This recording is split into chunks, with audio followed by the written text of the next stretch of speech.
पुण्यात्माहरू, तपाईँ सृष्टि रचनाको बारेमा सुनिरहनु भएको छ। जबसम्म तपाईँ यो सृष्टि रचनाको विषयमा जान्नुहुन्न, तबसम्म तपाईँ यो आध्यात्मिक ज्ञानलाई, तत्त्वज्ञानलाई बुझ्न सक्नुहुन्न, न कुनै पनि सद्ग्रन्थलाई बुझ्न सक्नुहुन्छ। यो जुन सृष्टि रचना छ, यो सम्झिनुस् कि यो मास्टर की हो। सबै सद्ग्रन्थलाई बुझ्ने र त्यसको खजानालाई हेर्ने यो मास्टर की हो, यानी मुख्य चाबी हो। त्यसैले तपाईहरूलाई बारम्बार सृष्टि रचनाको ज्ञान अत्यधिक गराइन्छ।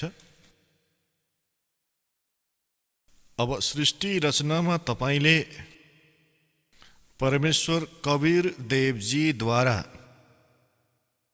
रचिएको आफ्नो सृष्टिको ज्ञान उनैको द्वारा बताइएको यस दासको मुखारबिन्दबाट सुन्नुभयो। त्यो अहिलेसम्म तपाईहरूलाई भर्बली सुनाएको छु, मौखिक सुनाएको छु। अब त्यो सृष्टि रचनाको विषयमा हाम्रो सद्ग्रन्थले के भन्दछ? पुण्यात्माहरू,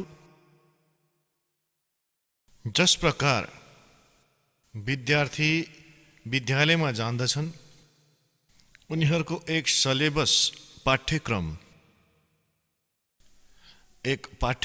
उनीहरूको निहित हुँदछ। सिलेबस एक विशेष हुँदछ र जो टिचर सिलेबसको आधारले बच्चाहरूलाई शिक्षा दिँदछन्, पढाउँदछन्, ती टिचर सही छन्। र जो टिचर सिलेबसको बाहिर गएर ज्ञान दिँदछन्, ती टिचर ठिक होइनन्। ती अध्यापक बच्चाहरूका हितैषी होइनन्, उनीहरूको जीवनको नाशक हुन्। त पुण्यात्माहरू, जो सद्ग्रन्थको विपरीत ज्ञान, शास्त्र विरुद्ध ज्ञान जो सन्तहरूले बताइरहेका छन् र शास्त्रविधि त्यागेर मनोमानी आचरण गराइरहेका छन्, शास्त्रविधि त्यागेर मनोमानी पूजाहरू गरिरहेका छन्, उनीहरूले न कुनै लाभ प्राप्त गरिरहेका छन् मनुष्य जीवनको, न उनीहरूको अनुयायीहरूले। यसको लागि श्रीमद् भगवत गीता अध्याय 16 श्लोक 23 र 24 भनिएको छ। 23 भनिएको छ कि शास्त्र विधिलाई त्यागेर जसले मनोमानी आचरण गर्दछन्, उनीहरूलाई न त कुनै सुख हुन्छ र न उनीहरूको कुनै गति हुन्छ र न कुनै सिद्धि प्राप्त हुन्छ, अर्थात् व्यर्थ। श्लोक 24 भनियो कि इसबाट तिम्रो लागि अर्जुन, कर्तव्य र अकर्तव्यको अवस्थामा शास्त्र नै प्रमाण हो। कर्तव्य माने जो शास्त्र अनुकूल साधनाहरू छन्, जुन साधनाहरू तपाईँले गर्नुपर्छ, र अकर्तव्य जुन गर्नु हुँदैन, त्यो सद्ग्रन्थहरूबाट नै जान्न सकिन्छ। कोही आफ्नो लोकवेद दन्तकथाहरू सुनाउँदछन्, त्यसलाई हामीले स्वीकार गर्नु हुँदैन। त अहिलेसम्म जुन ब्रह्माजी, विष्णुजी र शिवजीलाई यो भनिँदै आएको छ, यो पवित्र हिन्दू धर्मको यो शास्त्र विरुद्ध ज्ञान दिने आचार्य, गुरु, ऋषि, महर्षि यो भन्दै आएका छन् कि ब्रह्माजी, विष्णुजी, शिवजी यी अजर अमर छन्, यिनका कोही माता पिता छैनन् र यो सबै ब्रह्माण्डको रचनाहार यिनै हुन्। त ती टिचर ठिक छैनन्, ती शास्त्र विधिलाई त्यागेर लोकवेद सुनाइरहेका छन्। लोकवेद भन्नाले के हो त? सुनिएको सुनाइएको ज्ञान जो चाहिँ प्रमाणित नभएको। अहिले तपाईहरूलाई देखाउँछौँ श्रीमद् देवी भागवत। यसले श्री ब्रह्मा, श्री विष्णु र श्री शिवजीको बारेमा के जानकारी दिँदछ। तपाईहरूले यो हेर्नुहोला श्रीमद् देवी भागवत सचित्र मोटो टाइप केवल हिन्दी। गीता प्रेस गोरखपुरबाट प्रकाशित। यसका सम्पादक रहेका छन् हनुमान प्रसाद पोद्दार, चिमनलाल गोस्वामी। प्रकाशक एवं मुद्रक गीता प्रेस गोरखपुर, गोविन्द भवन कार्यालय, कोलकाताको संस्थान। तेस्रो स्कन्धमा 123 पृष्ठमा तेस्रो स्कन्ध।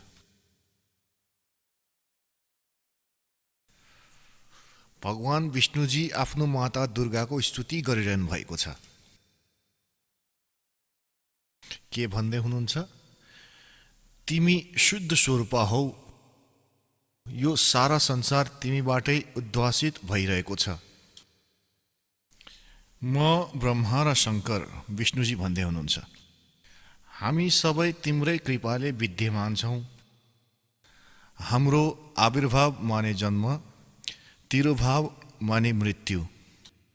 हाम्रो आविर्भाव र तिरोभाव हुने गर्दछ। केवल तिमी नै नित्य हौ, जगत जननी हौ, प्रकृति र सनातनी देवी हौ। यो प्रकृति शब्दलाई याद राख्नुहोला। दुर्गालाई प्रकृति पनि भनिन्छ। तपाईँले गीताजीमा हेर्नुभएको होला 14औं अध्यायको 3, 4, 5 श्लोकमा, किनकि यो कोड वर्ड हो गीताजी। प्रकृति दुर्गाजीलाई भनिन्छ। यसबाट स्पष्ट भयो कि ब्रह्मा, विष्णु र महेशको जन्म र मृत्यु हुँदछ। भगवान शङ्करले भन्नुभयो, देवी, यदि महाभाग विष्णु तिमीबाट प्रकट भएका हुन् भने त उनी पछि उत्पन्न हुनुभएको ब्रह्मा पनि तपाईँकै बालक भए। फेरि म तमोगुणी लीला गर्ने शङ्कर के तपाईँको सन्तान भइन र? अर्थात् मलाई पनि उत्पन्न गर्ने तिमी नै हौ शिवे। सम्पूर्ण संसारको सृष्टि गर्ने तिमी एकदम चतुर छौ। यो संसारको सृष्टि, स्थिति र संहारमा तिम्रो गुण सदा समर्थ छ। तिनै 3 गुणबाट उत्पन्न हामी, रजगुण ब्रह्माजी, सद्गुण विष्णुजी, तमोगुण शङ्कर। तिनै 3 गुणहरूबाट उत्पन्न हामी ब्रह्मा, विष्णु एवं शङ्कर नियमानुसार कार्य गर्नमा तत्पर रहन्छौँ। पुण्यात्माहरू, यो पवित्र देवी पुराणमा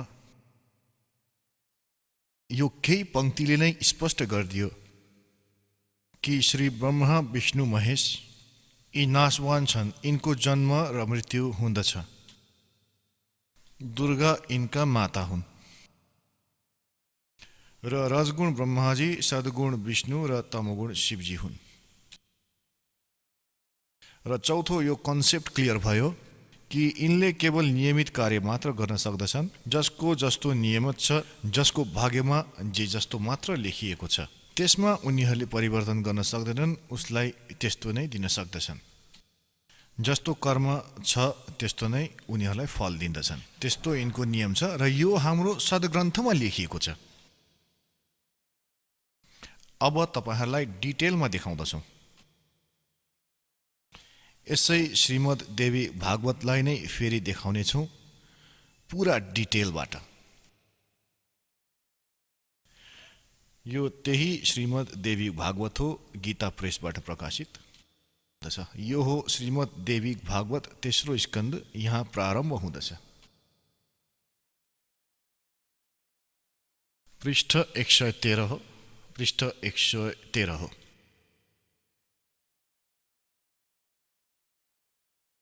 जन्मे जयले सोधे, भगवान,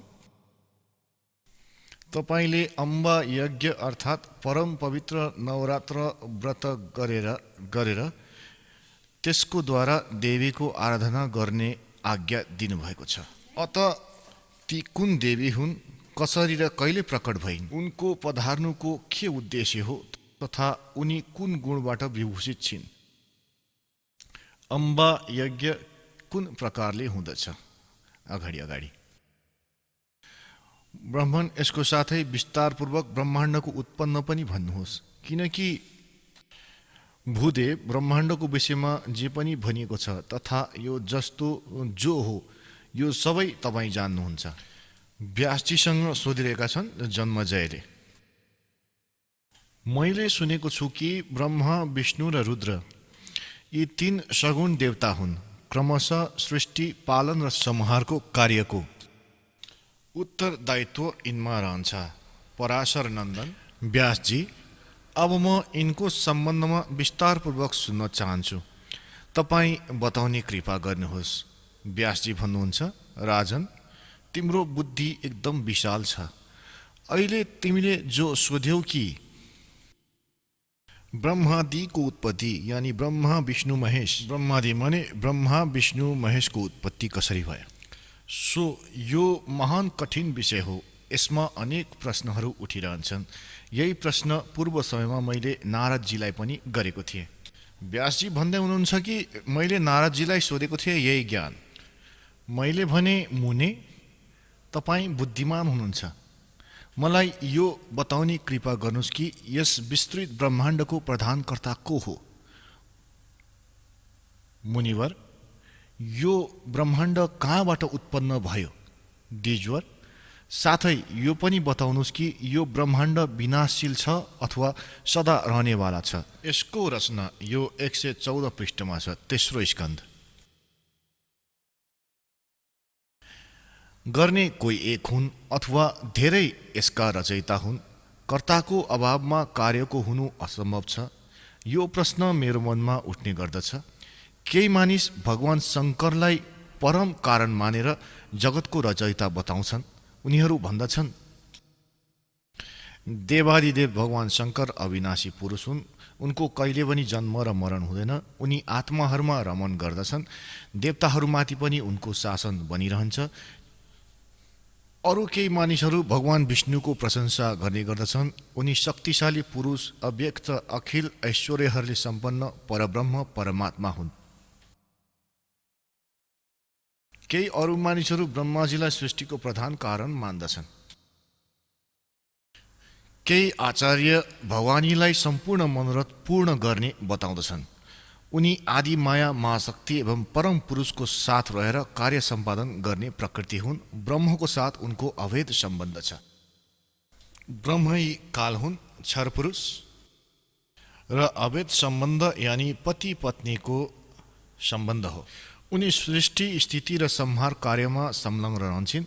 सम्पूर्ण प्राणी एवं देवताहरूको उनी जननी हुन्। उनको कहिले पनि जन्म र मृत्यु हुँदैन। वैष्णवी, शाम्भवी, ब्राह्मी, वासवी, वारुणी, वाराही, नारसिंही तथा अद्युत महालक्ष्मी नामले उनी विख्यात छिन्। 115 पृष्ठमा छ यो। कतिपय श्रेष्ठ मुनि भन्दछन् कि जो निरञ्जन, निराकार, निर्लेप, निर्गुण, अरूप एवं व्यापक ब्रह्म हुन्, उनीबाटै जगतको सृष्टि भएको हो। कहीँ कहीँ वेद र उपनिषदमा उनीलाई ब्रह्म तेजोमय बताइने गरेको छ। उनी प्रधान पुरुष हुन्। हजारौं मस्तक, आँखा, कान, हात, मुख, चरणहरूले उनी सम्पन्न छन्। आकाश अगाडि अगाडि पनि छ धेरै। अब व्यासजीले सोधिरहेका थिए नारदजीसँग कि मैले यस्तो सुनेको छु, कोही के भनिरहेछन्, कोही के भनिरहेछन्, कि कोही शङ्करजीलाई रचयिता, कोही विष्णुजीलाई रचयिता। अब नारदजी भन्छन् कि व्यासजी, प्राचीन समयको कुरा हो। यही शङ्का मेरो हृदयमा पनि उत्पन्न भएको थियो। तब म आफ्नो पिता अमित तेजस्वी ब्रह्माजीको स्थानमा गएको थिएँ र उनलाई यो समय त्यो विषयमा तपाईँ जे मलाई सोधिरहनु भएको छ त्यही विषयमा सोधेको थिएँ। मैले भनेको थिएँ, पिताजी, यो सम्पूर्ण ब्रह्माण्ड कहाँबाट उत्पन्न भयो विभो? तपाईँले सम्यक प्रकारले यसको रचना गर्नुभएको हो अथवा विष्णु यो विश्वको रचयिता हुन् या शङ्करले यसको सृष्टि गरे? जगत प्रभु, तपाईँ विश्वको आत्मा हो। साँचो कुरा बताउने कृपा गर्नुहोस्। कुन देवताको पूजा गर्नु पर्ला तथा कुन देवता सबैभन्दा बढी एवं सर्वसमर्थ छन्? निष्पाप ब्रह्माजी, यो सबै प्रश्नहरूको समाधान गरेर मेरो हृदयको शङ्कालाई दूर गर्ने कृपा गर्नुहोस्। सत्यवती नन्दन व्यासजी, यस प्रकार मेरो प्रश्न सुनेर लोक पितामह ब्रह्माजीले मलाई यसरी भन्नुभयो। ब्रह्माजीले भन्नुभयो, पुत्र, म यस प्रश्नको के उत्तर दिउँ? यो प्रश्न एकदमै जटिल छ। महाभाग, तिमी भगवान विष्णुसँग यसको समुचित समाधान पाउन सक्छौ। यी तीनै देवता, यिनलाई ज्ञान त छैन, त्यसैले आफूबाट अरूतिर पठाइदिन्छन् कि गएर उसलाई सोध। तर पनि विष्णुजीतर्फ उनी सङ्केत गर्छन्, तर पनि आफ्नो ज्ञान उनी बताइरहेका छन्। ब्रह्माजी अगाडि भन्नुहुन्छ, महामते यस संसारमा कोही पनि रागी पुरुष यस्तो छैन जसलाई यो रहस्य विदित होस्। जो त्यागी, आकाङ्क्षा रहित एवं ईर्ष्या शून्य छ, उसैले यसको रहस्यलाई जान्न सक्दछ। पूर्व कालमा अब सृष्टिको रचना बताउँदै हुनुहुन्छ ब्रह्माजी। पूर्व कालमा सर्वत्र जलै जल थियो। स्थावर जङ्गम जति प्राणी छन् यसमा कोही पनि थिएनन्। तब कमलबाट मेरो उत्पत्ति भयो। त्यो समयमा मलाई सूर्य, चन्द्रमा, वृक्ष तथा पर्वत कुनै पनि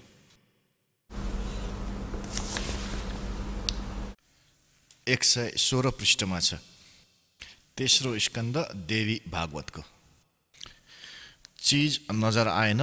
म कमलको कर्णिकामा बसेर विचार गर्न लागे, यस अगाध जलमा म कसरी उत्पन्न भएँ, को मेरो रक्षक हो, तथा यस प्रलयकालमा सृष्टि एवं संहार गर्ने को विशिष्ट पुरुष हो। कहीँ पनि स्पष्ट रूपले भूमि पनि देखिँदैन जसमा यो जल टिकेको होस्। यो कमल कसरी उत्पन्न भयो? यही विचार गर्दै म जलमा ओर्ले। ब्रह्माजी भन्दै हुनुहुन्छ, 1000 वर्षसम्म पृथ्वीको अन्वेषण गरिरहे, यानि खोज गरिरहे, तर पनि मैले त्यो जलको कुनै वार पार भेटिन। यत्तिकैमा आकाशवाणी भयो, तप गर, तप गर। तब मैले तपस्या आरम्भ गरेँ। कमलमा बसी बसी 1000 वर्षसँग मैले तप गरिरहेँ। तब त्यही समयमा सृष्टि गर यस्तो आकाशवाणी सुनियो। त्यो सुनेर म एकदम आश्चर्यमा डुबेँ। सोचेँ कि कसको सृष्टि गरौँ अथवा मेरो कर्तव्य के हो। त्यही समयमा मधु र कैटभ नामको 2 भयङ्कर दानव राक्षस अगाडि आइपुगे। उनीहरूले त्यो महार्णवमा मसँग युद्ध गर्ने इच्छा प्रकट गर्न लागे। म उनीहरूबाट भयभीत भएँ। तब कमलको डाँठ समातेर पानीमा ओर्ले। त्यहाँ मलाई एक परम अद्भुत पुरुषको दर्शन भयो। उनको श्री विग्रह यानि शरीर मेघको समान श्याम थियो, बादलको जस्तै, कालो बादलको जस्तै। उनले पीताम्बर पहिरिएका थिए, 4 भुजाहरू थियो, शेषनागको शैयामा सुतेका थिए। ती जगत प्रभुको गलालाई वनमालाले सुशोभित गरिरहेको थियो। शङ्ख, चक्र, गदा र पद्म, यी 4 आयुधहरूले उनले अनुपम शोभा पाइरहेका थिए। यस्तो शेषशाही भगवान विष्णुको मलाई दर्शन भयो। उनी योग निन्द्रामा बसीभूत भएर गहिरो निन्द्रामा सुतिरहेका थिए। उनको सबै चेष्टाहरू शान्त थियो। नारदजी, शेषनागको शैयामा सुतिरहेका ती प्रभुलाई देखेर मेरो मन चिन्तित भयो। यस्तैमा भगवती योग निन्द्रा याद आयो। मैले उनको स्तवन गरेँ। तब ती कल्याणमय भगवती श्री विष्णुको विग्रहबाट निस्केर, विग्रह माने शरीर, श्री विष्णुको विग्रहबाट निस्केर अचिन्त्य रूप धारण गरेर आकाशमा विराजमान भइन्। दिव्य आभूषणले उनको छविलाई बढाइरहेको थियो। जब योग निन्द्रा भगवान विष्णुको शरीरबाट अलग भएर आकाशमा विराज भइन्, तब तुरुन्तै श्री श्रीहरि उठ्नुभयो। अब पुण्यात्माहरू, जस्तो आज तपाईँलाई सृष्टि रचनामा पहिले भनेको थिएँ, बरबुली दासले भनेका थिए, जुन परमात्माले हामीलाई भनेका थिए, कबीर साहेबले यो भनेका थिए कि दुर्गा ब्रह्माजी, विष्णुजी, शिवजीका माता हुन् श्रीदेवी, र यी काल ज्योति निरञ्जन यिनका पिता हुन्। यिनी के गर्दछन्? यी तीनै बालकहरूको उत्पत्ति गर्दछन्। यी काल यानि ब्रह्म, सर्वपुरुष पनि भनिन्छ यिनलाई, र सर्वब्रह्म पनि भनिन्छ। सर्वब्रह्म र यी दुर्गाजी, यी दुवैजनाको पति पत्नी व्रत व्यवहारले श्री ब्रह्माजी, श्री विष्णुजी, श्री शिवजीको उत्पत्ति हुँदछ, जन्म हुँदछ। र यिनले के गर्दछन्? यिनलाई बाल्यवस्थादेखि नै कोमामा पुर्याइदिन्छन्, अचेत बनाइदिन्छन्, र यिनको पालन पोषण जारी राख्दछन् र जब यी युवा हुँदछन् तब यिनलाई सचेत बनाउँदछन्। अब यी दुर्गा अन्य रूप धारण गरेर प्रेतवत प्रेतनीको जस्तै विष्णुजीको शरीरमा प्रवेश गरेर उनलाई बेहोस बनाएकी थिइन्। यसै गरी ब्रह्माजीलाई यो कमलको फूलमाथि राखिदिइन्। तबसम्म यी अचेत थिए, कोमामा राखिदिएकी थिइन्। यिनी आफै भन्दैछन्, मलाई थाहै छैन म कमलको फूलमाथि कसरी उत्पन्न भइहाले, मेरो को जनक हो। अब तल ओर्लिए त उनले देखे विष्णुजी बेहोस थिए उनी। र त्यहाँबाट जब दुर्गा उनी निस्किन बाहिर आइन् त उनी सचेत भए। त यस प्रकार यी सबैलाई यी काल भगवानले आफ्नो सो नियोजित षड्यन्त्रको माध्यमबाट भ्रमित गराएर राखेका थिए, कसैलाई यथार्थ ज्ञान बताएका थिएनन्। अब यहाँ तपाईँ अगाडि हेर्नुहोला। अब के हुन्छ कि तेस्रो स्थानमा भगवान शङ्करलाई पनि बेहोस बनाएका थिए, उनलाई फेरि सचेत बनाइदिए, फेरि तिनैलाई एकत्रित गरिदिए प्रेरणा गरेर, तिनै एकत्रित भए। अब हेर्नुहोस्, श्रीमद् सञ्चित देवी भागवत तेस्रो स्कन्द र यहाँ अब यहाँ पढिरहेको थियौँ। तब ती कल्याणमयी भगवती श्री विष्णुको विग्रहबाट निस्किएर अचिन्त्य रूप धारण गरेर आकाशमा विराजमान भइन्। दिव्य आभूषणले उनको छवि बढाइरहेको थियो। जब योग निन्द्रा भगवान विष्णुको शरीरबाट अलग भएर आकाशमा विराजमान भइन्, तब तुरन्तै श्रीहरि उठ्नुभयो। उहाँले मधु र कैटवसँग 5000 वर्षसम्म ठुलो घमासान लडाइँ गर्नुभयो। तब त्रिदैत्य मरे। पहिले देवीको कटाक्षले मधु र कैटव मोहित भएका थिए। त्यसपछि भगवान विष्णुले आफ्नो काखमा सुताएर उनीहरूलाई त्यही प्राणबाट रहित गरिदिए। अब त्यहाँ म र भगवान विष्णु दुईजना थियौँ। त्यही रुद्र पनि प्रकट भए। हामी तिनैजनालाई भगवती आद्याशक्तिको दर्शन भयो, दुर्गाको। उनलाई देखेर मन मुग्ध भयो। हामीले उनको उत्तम स्तुति गर्यौं। तब ती आदिशक्ति हामीसँग भन्न लागिन्। देवीले भन्नुभयो, ब्रह्मा विष्णु र महेश्वर, तिमीहरू एकदम राम्रोसँग सावधान भएर आफ्नो आफ्नो कार्यमा संलग्न हुनु। सृष्टि स्थिति र संहार यो तिमीहरूको कार्य हो। ब्रह्माजीले भन्नुहुन्छ, भगवती आद्या शक्तिको, यो हामी 117 पृष्ठमा पढिरहेका छौँ। त्यो बाणी एकदम मधुर, सुन्दर एवं सुखप्रद थियो। हामीले त्यो स्पष्ट सुन्यौं। हामीहरूले उनलाई भन्यौं, माता, हामी कुन प्रकारले यी प्रजाहरूको सृजन आदि कार्य गर्नमा सफल हुने? विस्तृत भूमिकाको अभाव छ, सबै स्थान जलमग्न छन्। हाम्रो कुरा सुनेर ती कल्याण स्वरूपिणी भगवतीको मुखमण्डल मुस्कानले भरियो। यत्तिकैमा एउटा सुन्दर विमान आकाशबाट तल ओर्लियो। तब ती देवीले हामीलाई आज्ञा दिइन्, देवताहरू निर्भीक भएर इच्छापूर्वक यो विमानमा प्रवेश गर। ब्रह्मा विष्णु र रुद्र, आज म तिमीहरूलाई एउटा अद्भुत दृश्य देखाउँछु। हामीले भगवतीको कुरा सुनेर त्यो कुरालाई शिरोधार्य गर्यौं। त्यो रत्न जडित विमानमा चढेर हामी आरामले बस्यौं। हामी तिनै देवताहरूलाई त्यो विमानमा बसेको देखेर देवीले आफ्नो सामर्थ्यले विमानलाई आकाशमा उडाइदिन्। ब्रह्माजी भन्नुहुन्छ, मन जस्तै तीव्र गतिले चल्ने त्यो विमान जुन अपरिचित स्थानमा पुग्यो, त्यहाँ सम्पूर्ण फलहरूले लदिएको अनेक सुन्दर वृक्षहरू थियो। अगाडि एउटा सुन्दर नगर देखियो। अद्भुत पर्खालहरूले त्यो नगरको छवि बढाइरहेको थियो। त्यहाँ धेरै नै ठुला ठुला महलहरू थियो। उचित स्थानमा यज्ञशाला पनि बनेको थियो। केही क्षणपछि नै त्यो एउटा अर्को सुन्दर प्रदेशमा पुग्यो। त्यहाँ हामीले देख्यौं अनुपम नन्दन वन थियो। पारिजातको सघन छायाको तल सुरभि गाई बसेकी थिइन्। नजिकै ऐरावत हात्ती पनि विराजमान थियो। सैकडौँ अप्सराहरू यक्ष गन्धर्व र विद्याधर त्यो पारिजातको उपवनमा गाउँदै र विहार गरिरहेका थिए। यसो हेरेको त्यही महाभाग इन्द्र पनि थिए। उनको नजिकै उनकी प्राणप्रिय सची पनि थिइन्। त्यो स्वर्ग जस्तो दृश्यलाई देखेर हामी आश्चर्यचकित भयौँ।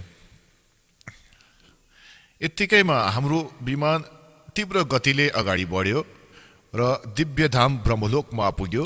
सम्पूर्ण देवताले त्यो नगरको अगाडि मस्तक झुकाउँथे। त्यहाँ अर्का ब्रह्मा विराजमान थिए। उनलाई देखेर भगवान शङ्कर र विष्णुलाई एकदमै आश्चर्य भयो। सभा लागिरहेको थियो। भगवान शङ्कर र विष्णुले मलाई सोधे, चतुरानन, यी अविनाशी ब्रह्मा को हुन्? मैले उत्तर दिएँ, मलाई केही थाहा छैन। सृष्टिको अधिष्ठाता यी को हुन्? भगवान, म को हुँ? यी को हुन्? हाम्रो उद्देश्य के हो? यो उल्झनमा मेरो मनले चक्कर काटिरहेको छ। यत्तिकैमा मनको सम्मान तीव्र गतिको त्यो विमान तुरन्तै त्यहाँबाट हिँडिहाल्यो र कैलाशको सुरम्य शिखरमा पुग्यो। अगाडि हेर्नुहोस्, त्यहाँ विमान पुग्न साथ एउटा भव्य भवनबाट त्रिनेत्रधारी भगवान शङ्कर आउनुभयो बाहिर। उहाँ नन्दी वृषभमा बस्नुभएको थियो। उहाँको 5 मुख थियो र 10 भुजाहरू थियो। मस्तकमा चन्द्रमा सुशोभित थियो। क्षणभर पछि नै त्यो विमान त्यो शिखरबाट पवनको समान तेज चालमा हिँड्यो र वैकुण्ठ लोकमा पुग्यो, जहाँ भगवती लक्ष्मीको विलास भवन थियो।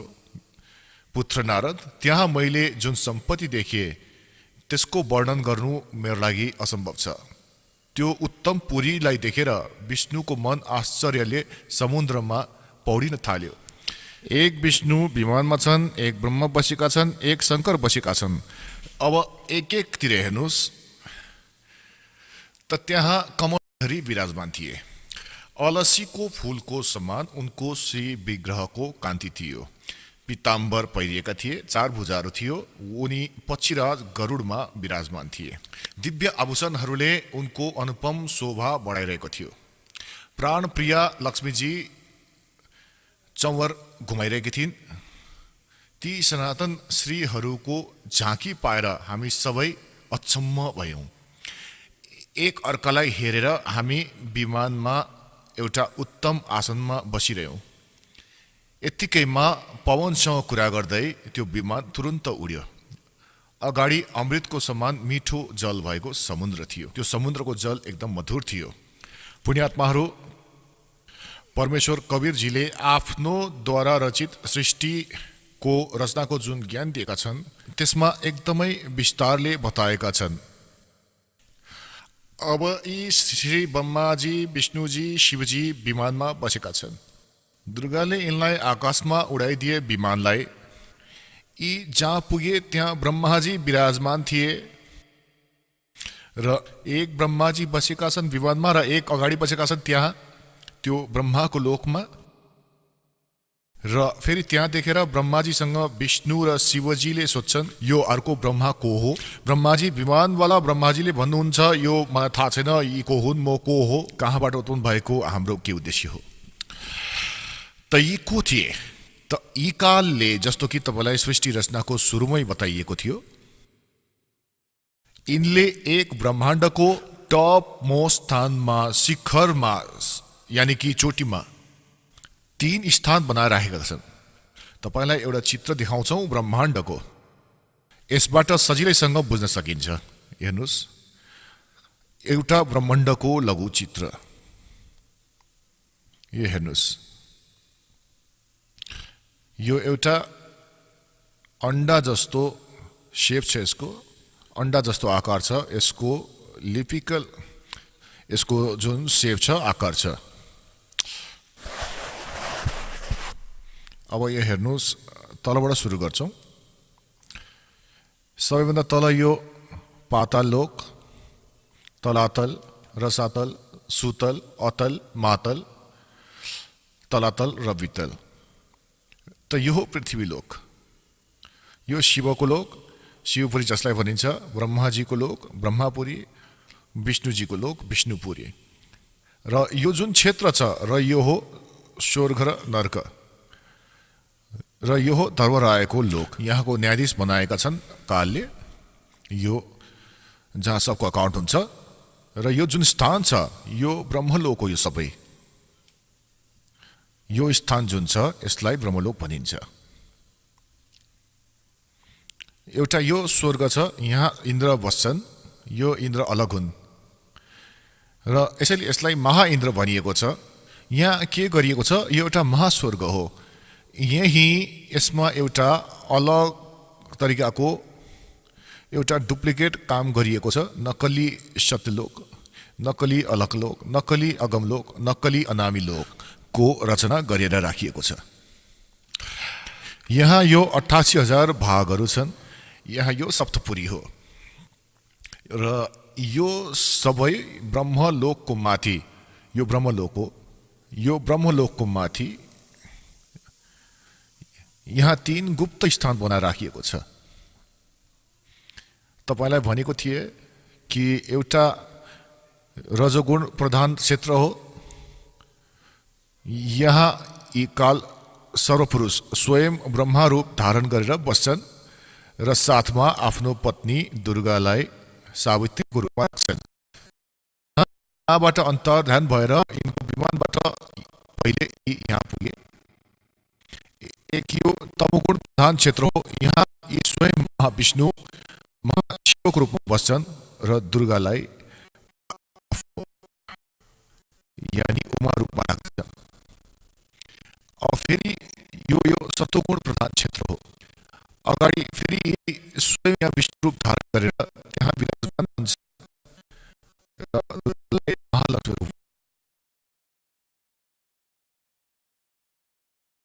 पहिले यिनले देखे यहाँ इन्द्रको लोक थियो। यहाँ यिनले देखे ठुला ठुला वृक्षहरू र अन्य लोकहरू देखे र त्यहाँबाट यहाँ प्रवेश गरे। यहाँबाट अगाडि जान सक्दैनन् उनीहरू। उनीहरूको विमान महाइन्द्रलाई हेरेर पछाडि यहाँबाट आयो र यो बाटोबाट माथि गयो। अगाडि गएर उनीहरूले के देखे, सबैभन्दा पहिले ब्रह्माको यो काल बसेका थिए सर्वपुरुष ब्रह्माको रूपमा र त्यहाँबाट उनीहरूको विमान यहाँ पुग्यो। यहाँ उनीहरूले शङ्करजीलाई देखे। यी काल थिए, स्वयं सर्वपुरुषले अलग तरिकाले त्यहाँ 3 रूप धारण गरेर बसेका थिए र फेरि यी विष्णुलोकमा आइपुगे। त्यहाँ एक विष्णु अर्को पनि थिए, लक्ष्मीजी पनि बसेकी थिइन्। यहाँ दुर्गा यी विष्णुरूपी कालको लागि चौवर हल्लाइरहेकी थिइन्। यहाँबाट फेरि उनीहरूको विमान यहाँ आयो, यो गुलियो जलको समुद्रमा। यहाँ दुर्गाको एक लोक अलग्गै छ। अब अगाडि बढेछौँ। यहाँसम्म हामी पढ्दै पढ्दै आइपुग्यौँ श्री देवी पुराणमा। अब हामी यहाँ आउनेछौँ यो मिठो जलमा। यो मिठो जलको समुद्रमा हामी पुग्यौँ। अब यहाँ पुग्छौँ। पुण्यात्माहरू, आज हाम्रो सद्ग्रन्थ जे प्रमाणित गर्दछ, यो ज्ञान परमेश्वर कवीरजीले 600 वर्ष पहिले आफ्नो सच्चिदानन्द ज्ञान ब्रह्मको बाणीमा, कवीर बाणीमा लिपिबद्ध गराएका छन्। आजभन्दा 600 वर्ष पहिले। र आज यी सद्ग्रन्थमा हामीलाई सत्य लागिरहेको छ। त यसबाट यो सिद्ध छ कि पूर्ण परमात्मा कवीरजी हुन्, जसले पहिले नै यो ज्ञान हामीलाई दिएका थिए र यो हाम्रो सद्ग्रन्थमा विद्यमान छ। अब हामी कहाँसम्म पढ्दै पढ्दै आइपुग्यौँ कि यी तिनै यो विमानमा बसेका छन् ब्रह्मा, विष्णु र शिवजी। र दुर्गाले आफ्नो शक्तिले विमानलाई आकाशमा उडाइदिइन्। पहिले उनीहरू पुगे ब्रह्माजीको लोकमा। त्यहाँ त्यो कालको त्यो स्थानमा पुगे जुन रजोगुण प्रधान थियो। त्यहाँ यी स्वयं सर्वपुरुष यानी काल ब्रह्म स्वयं नै ब्रह्मा रूप धारण गरेर विराजमान थिए। अगाडि फेरि गए त यी शङ्कर रूपमा विराजमान थिए। अझै अगाडि गए त यी विष्णु रूपमा विराजमान थिए। फेरि त्यहाँबाट यिनको विमान कहाँ गयो? यो सबै यसकारण गरिएको थियो कि उनीहरूले आफूले आफूलाई भगवान नै नमानुन् भनेर यिनको भ्रम निवारण गरिदिन्छन्। अब हेर्नुहोस्, यो देवी भागवत नै हो। अहिलेसम्म श्रीमद् देवी भागवत गीता प्रेस गोरखपुरबाट प्रकाशित हो। यो त्यही पुस्तक हो जुन पहिले पनि देखाइसक्यो। हामीले यहाँसम्म पढिसक्यौँ। हामीले यो पढ्यौँ 118 मा। यत्तिकैमा हाम्रो विमान तीव्र गतिले अगाडि बढ्यो र दिव्यधाम ब्रह्मलोकमा पुग्यो। त्यहाँ एक अर्का ब्रह्मा विराजमान थिए। एक त विमानमा छन्, एक त्यहाँ विराजमान छन् अर्को। त्यो भ्रम थियो, छर पुरुष थिए, धोका दिइरहेका थिए उनीहरूलाई। उनी स्वयं ब्रह्मा रूपमा त्यहाँ विराजमान थिए। उनलाई देखेर भगवान शङ्कर र विष्णुलाई एकदमै आश्चर्य भयो। सभा लागिरहेको थियो। भगवान शङ्कर र विष्णुले मलाई सोधे, चतुरानन्द, यो अविनाशी ब्रह्मा को हुन्? मैले उत्तर दिए, मलाई केही थाहा छैन। सृष्टिको अधिष्ठाता यी को हुन्? भगवान म को हुँ? यी को हुन्? र हाम्रो उद्देश्य के हो? यही उल्झनमा मेरो मनले चक्कर काटिरहेको छ। यत्तिकैमा मनको समान तीव्रगामी त्यो विमान तुरन्त त्यहाँबाट अगाडि बढ्यो र कैलाशको सुरम्य शिखरमा पुग्यो। त्यहाँ विमान पुग्न साथ एउटा भव्य भवनबाट त्रिनेत्रधारी भगवान शङ्कर बाहिर निस्के। उनी नन्दी वृषभमा बसेका थिए। यो काल निस्के त्यहाँबाट, छरपुरुष। र फेरि त्यहाँबाट क्षणभरमै त्यो विमान त्यो शिखरबाट पनि पवन जस्तै तेज गतिमा उड्यो र वैकुण्ठ लोकमा पुग्यो। त्यहाँ को थिए? कमलोचन श्रीहरि भगवान विराजमान थिए। यी काल बसिरहेका थिए सर्वब्रह्म, छरपुरुष र उनको 4 भुजा थियो। पक्षीराज गरुडमा विराजमान थिए र प्राणप्रिय लक्ष्मीजी चमर हल्लाइरहेका थिए। अब हामी यहाँ आउनेछौँ। तल हेरौँ। यत्तिकैमा पवनसँग कुरा गर्दै त्यो विमान तुरन्तै उड्यो। अगाडि अमृतको समान मिठो जल भएको समुद्र थियो। यसको जल एकदम मधुर थियो। हामी 119 पृष्ठमा पढ्नेछौँ। अब 118 हामीले पढ्यौँ। त्यो समुद्रमा त्यहाँ एउटा मनोहर द्वीप थियो। त्यो द्वीपमा एक मङ्गलमय मनोहर पलङ बिछाइएको थियो। त्यो पलङमा सुन्दर रत्नहरू जडिएको थियो। त्यो उत्तम पलङमा एकजना दिव्य रमणी बसेकी थिइन्। यी दुर्गा गएर त्यहाँ विराजमान भइन् अगाडि। ती यस्तो प्रभावपूर्ण देवी थिइन्, मानव करोडौँ बिजुलीहरू एकसाथ चम्किरहेको होस्। अत्यन्त सुन्दर मुख थियो, रातो रातो दाँत थियो। करोडौँ लक्ष्मीहरू भन्दा पनि धेरै उनी सुन्दर थिइन्। उनी यस्तो प्रभावपूर्ण देवी थिइन्, मानव करोडौँ बिजुलीहरू एकसाथ चम्किरहेको होस्। अत्यन्त सुन्दर मुख थियो, रातो रातो दाँत थियो। यो पढ्यौँ हामीले। अब यहाँ उनलाई देखेर हामी एकदम आश्चर्यमा डुब्यौँ। केही समयसम्म हामी त्यहीँ बसिरह्यौँ। आपसमा भन्न थाल्यौँ, यो सुन्दरी को हुन् र यिनको के नाम हो? हामी यिनको विषयमा एकदमै अनभिज्ञ थियौँ। यिनको हजारौँ नेत्र, हजारौँ हात, हजारौँ मुख छ। टाढाबाट हेर्दा नै यिनी एकदमै सुन्दरी प्रतीत हुन्छन्। यी न कुनै अप्सरा हुन्, न गन्धर्व कन्या, न कोही देवकन्या नै। यसरी शङ्कास्पद भएर नै हामी त्यहाँ बसिरह्यौँ। तब भगवान विष्णुले ती चारुहासिनी भगवतीलाई देखेर विवेकपूर्वक निश्चय गर्नुभयो कि यी भगवती जगदम्बिका हुन्। तब उहाँले भन्नुभयो कि यी भगवती हामी सबैको आदि कारण हुन्। महाविद्या र महामाया यिनको नाम हो। यी पूर्ण प्रकृति हुन्। अब पुण्यात्माहरू, विष्णुजी भन्दैछन् किनकि विष्णुजीको बुद्धि खोलिदिए कालले। अब हामी 120 पृष्ठमा पढ्नेछौँ। संस्कृत देवी भागवत, गीता प्रेस, गोरखपुरबाट प्रकाशित। यी तिनै दिव्याङ्गना हुन्। विष्णुजी भनिरहेका छन् यहाँ आफ्नो ब्याकग्राउन्ड देखाइदिए विष्णुलाई। यी काल भगवानले र दुर्गाले। यी तिनै दिव्याङ्गना हुन् जसको प्रलयारोहणमा मलाई दर्शन भएको थियो। त्यो समयमा म बालक रूपमा थिएँ। मलाई झुलुवामा झुलाइरहेकी थिइन्। विष्णुजीको जन्मको प्रत्यक्ष प्रमाण सानो बालक थिए विष्णुजी। बट वृक्षको पत्रमा एउटा सुदृढ शय्या बिछाइएको थियो। त्यसमा सुतेर म खुट्टाको औलालाई आफ्नो कमल जस्तो मुखमा राखेर चुसिरहेको थिएँ। भन्छन् प्रलयार्णवमा मैले दर्शन पाएको थिएँ देवीको। त्यो समयमा म बालक रूपमा थिएँ, सानो बालक थिएँ। उनी मलाई झुल्याइरहेका थिइन्, म औँला चुसिरहेको थिएँ खुट्टाको। यिनलाई देखेर मलाई पहिलेको कुरा याद आयो। यी हामी सबका जननी हुन्। अब 121 पृष्ठमा अब विष्णुजी यो भन्दै हुनुहुन्छ, भगवान विष्णु भन्नुहुन्छ, प्रकृति देवीलाई नमस्कार छ, भगवती विधात्रीलाई निरन्तर नमस्कार छ। यो स्तुति गर्दै आइरहनु भएको छ भगवान विष्णुजी।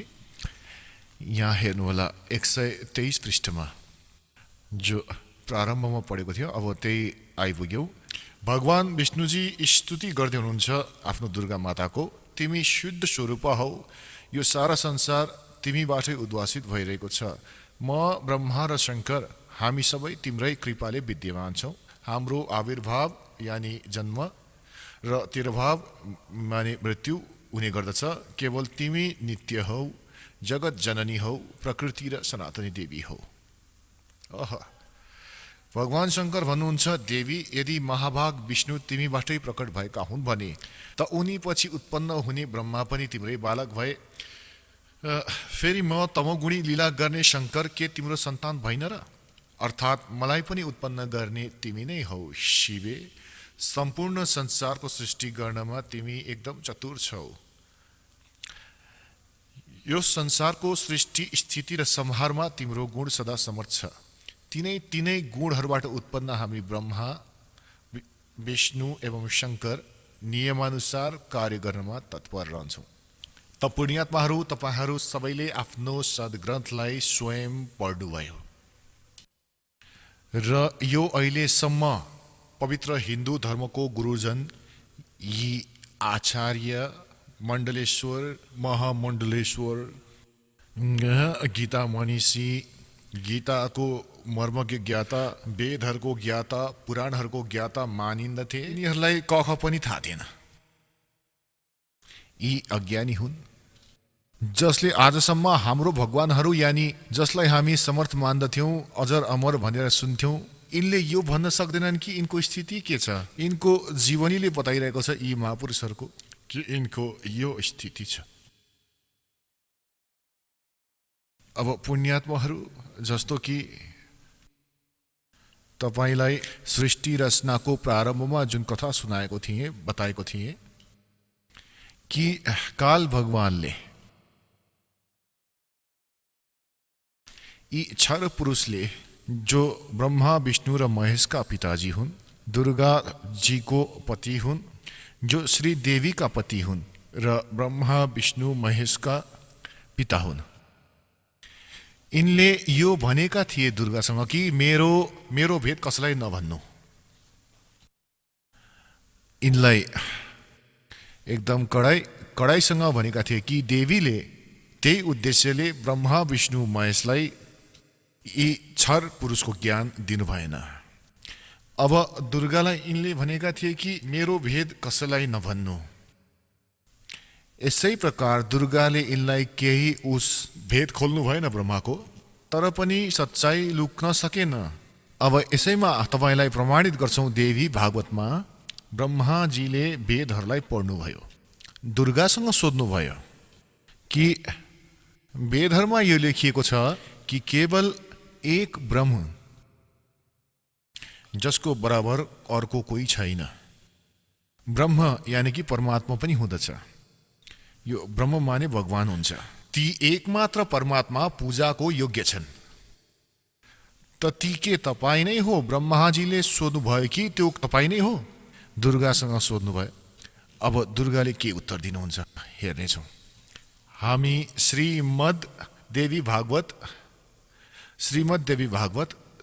दुर्गा पुराण देवी पुराण पढ्दैछौँ, गीता प्रेस गोरखपुरबाट प्रकाशित। यसको तेस्रो स्कन्द पढ्दैछौँ हामी, पृष्ठ नम्बर 125। 123सम्म हामीले पढिसक्यौँ। यहाँ 124मा हेर्नुहोला। ब्रह्माजी भन्नुहुन्छ, अद्भुत तेजस्वी भगवान शङ्करको यो स्तुति सुनेर भगवती जगदम्बिकाले आफ्नो कुरा सुनाउनु भयो। अब यहाँ ब्रह्माजी सोध्दै हुनुहुन्छ, यो 125 पृष्ठमा हामी पढ्दैछौँ। तेस्रो स्कन्द हो यो। यस मूर्त र अमूर्त जगतको आधार तिमी भन्दा अगाडि कोही पनि अर्को पुरुष थिएन, कोही तेस्रो पनि छैन। एकमेव द्वितीयम ब्रह्म। यस वेदको वचनलाई व्यर्थ भन्नु त मिल्दैन। अब दुर्गाले यिनलाई भन्नुभयो कि म नै सब हुँ, म नै तिम्रो पिता हो, म नै तिम्रो माता हुँ। त अब ब्रह्माजीले वेदहरूलाई पढ्नुभयो त उहाँले भन्नुभयो यो वेदको वचनलाई व्यर्थ भन्नु त मिल्दैन। र यहाँ अनुभव अर्कै कुरा भन्दैछ। यस प्रकार वेद वाक्य र अनुभवको बीचमा अत्यन्त विरोध उत्पन्न भइरहेको छ। वेदले भन्दछ एकमेव द्वितीयम ब्रह्म हो, त के यो आत्मस्वरूप तिमी नै हौ अथवा त्यो कोही अरू नै पुरुष हो? मेरो यस शङ्कालाई दूर गर्ने कृपा गर। कुनै महान पुण्यको प्रभावले नै मलाई तिम्रो चरणको सेवा सुलभ भएको हो। तिमी स्त्री हौ या पुरुष, यो रहस्य पनि मलाई विशद रूपले कृपा गरेर बताइदेऊ। अध्याय 4-5 यहाँ पुरा भयो। तेस्रो स्कन्द 6औं अध्याय सुरु भयो। ब्रह्माजी भन्नुहुन्छ यस प्रकार मैले जब भगवती जम्बिकासँग विनयपूर्वक सोधेँ तब उनले मधुर बाणीमा मलाई भन्न लागिन्। देवीले भन्नुभयो म र ब्रह्मा एकै हो। अब भयो नि दुई।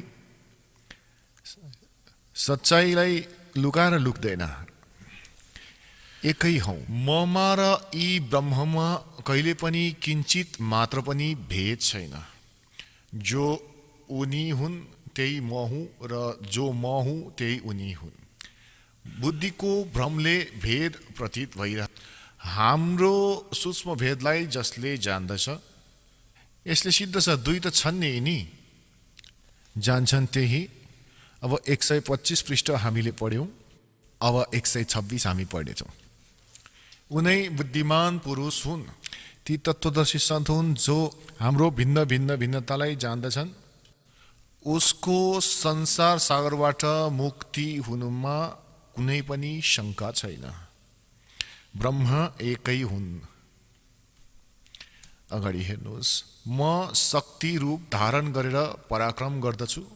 गौरी, ब्राह्मी, रौद्री, बाराही, वैष्णवी, शिवा, वारुणी, कौबेरी, नारसिंही र वासवी सबै मेरो रूप हो। विभिन्न कार्यहरूमा उपस्थित हुँदा ती देवीहरूको भित्र आफ्नो शक्ति स्थापित गरेर म सबै व्यवस्था गर्दछु। हो, ती देवीलाई निमित्त बनाउनु मेरो स्वभाव हो। अब अगाडि हेर्नु होला। अब पुण्यात्माहरू तपाईहरू पढ्दै हुनुहुन्छ आफ्नो सद्ग्रन्थलाई स्वयं। तपाईहरूले तेस्रो स्कन्दमा र पृष्ठ नम्बर 125 पढ्नुभयो। ब्रह्माजी भन्नुहुन्छ कि मैले जब दुर्गासँग सोधे माता श्री जगदम्बिकासँग कि वेदहरूमा लेखिएको छ कि एकमेव द्वितीयम ब्रह्म, अद्वितीयम, जसको बराबर अर्को कोही पनि हुँदैन, ती ब्रह्म नै सपथोक हुन्। यहाँनिर कि तपाईँ जे भन्दै हुनुहुन्छ कि म नै सपथोक हो, यो सृष्टिको रचना गर्ने पनि म नै हो, म बाहेक अरू कोही होइन, त यी वेदको वाक्यहरूलाई झुटो पनि भन्न सकिँदैन। अनुभवले हामीलाई यो भन्छ कि परमात्मा निराकार छन् र वेदले यो भन्दछ कि उनी साकार छन्। त हाम्रो अनुभवमा र यथार्थतामा एकदम विरोध छ। त के त्यो ब्रह्म तपाईँ नै हो अथवा कोही अरू हो? ब्रह्माजीले सोध्नुभयो। त दुर्गाले पहिले त भकाउनुहुन्छ उहाँलाई कि ती ब्रह्ममा र ममा कुनै अन्तर छैन। म उही हुँ र ऊ मै हो। हामी दुईजनाको सूक्ष्म भेद जसले जान्दछ ऊ परम पुरुष हो, विद्वान पुरुष हो, तत्त्वदर्शी। अगाडि फेरि हेर्नुहोस् 129 पृष्ठमा बिल्कुलै स्पष्ट भइहाल्छ। हेर्नुहोला तेस्रो स्कन्द देवी भागवत। हामी तेस्रो स्कन्द पढ्दैछौँ।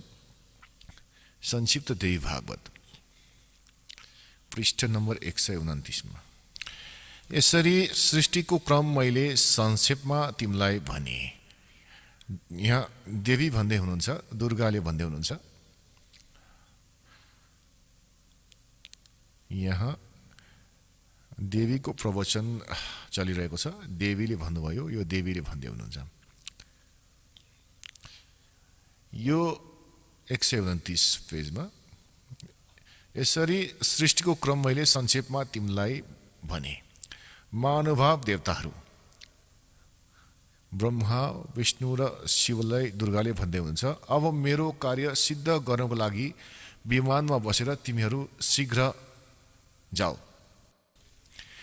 कुनै कठिन कार्य आयो भने जब तिमीहरू मलाई स्मरण गर्छौ तब म अगाडि आउँछु। देवताहरू, मेरो तथा सनातन परमात्माको ध्यान तिमीहरूले सधैँ राख्नु पर्नेछ। अब यहाँ यी दुई भए। अघि भन्दै हुनुहुन्थ्यो मनै सबथोक हो, अब यी भन्दै हुनुहुन्छ मेरो तथा सनातन।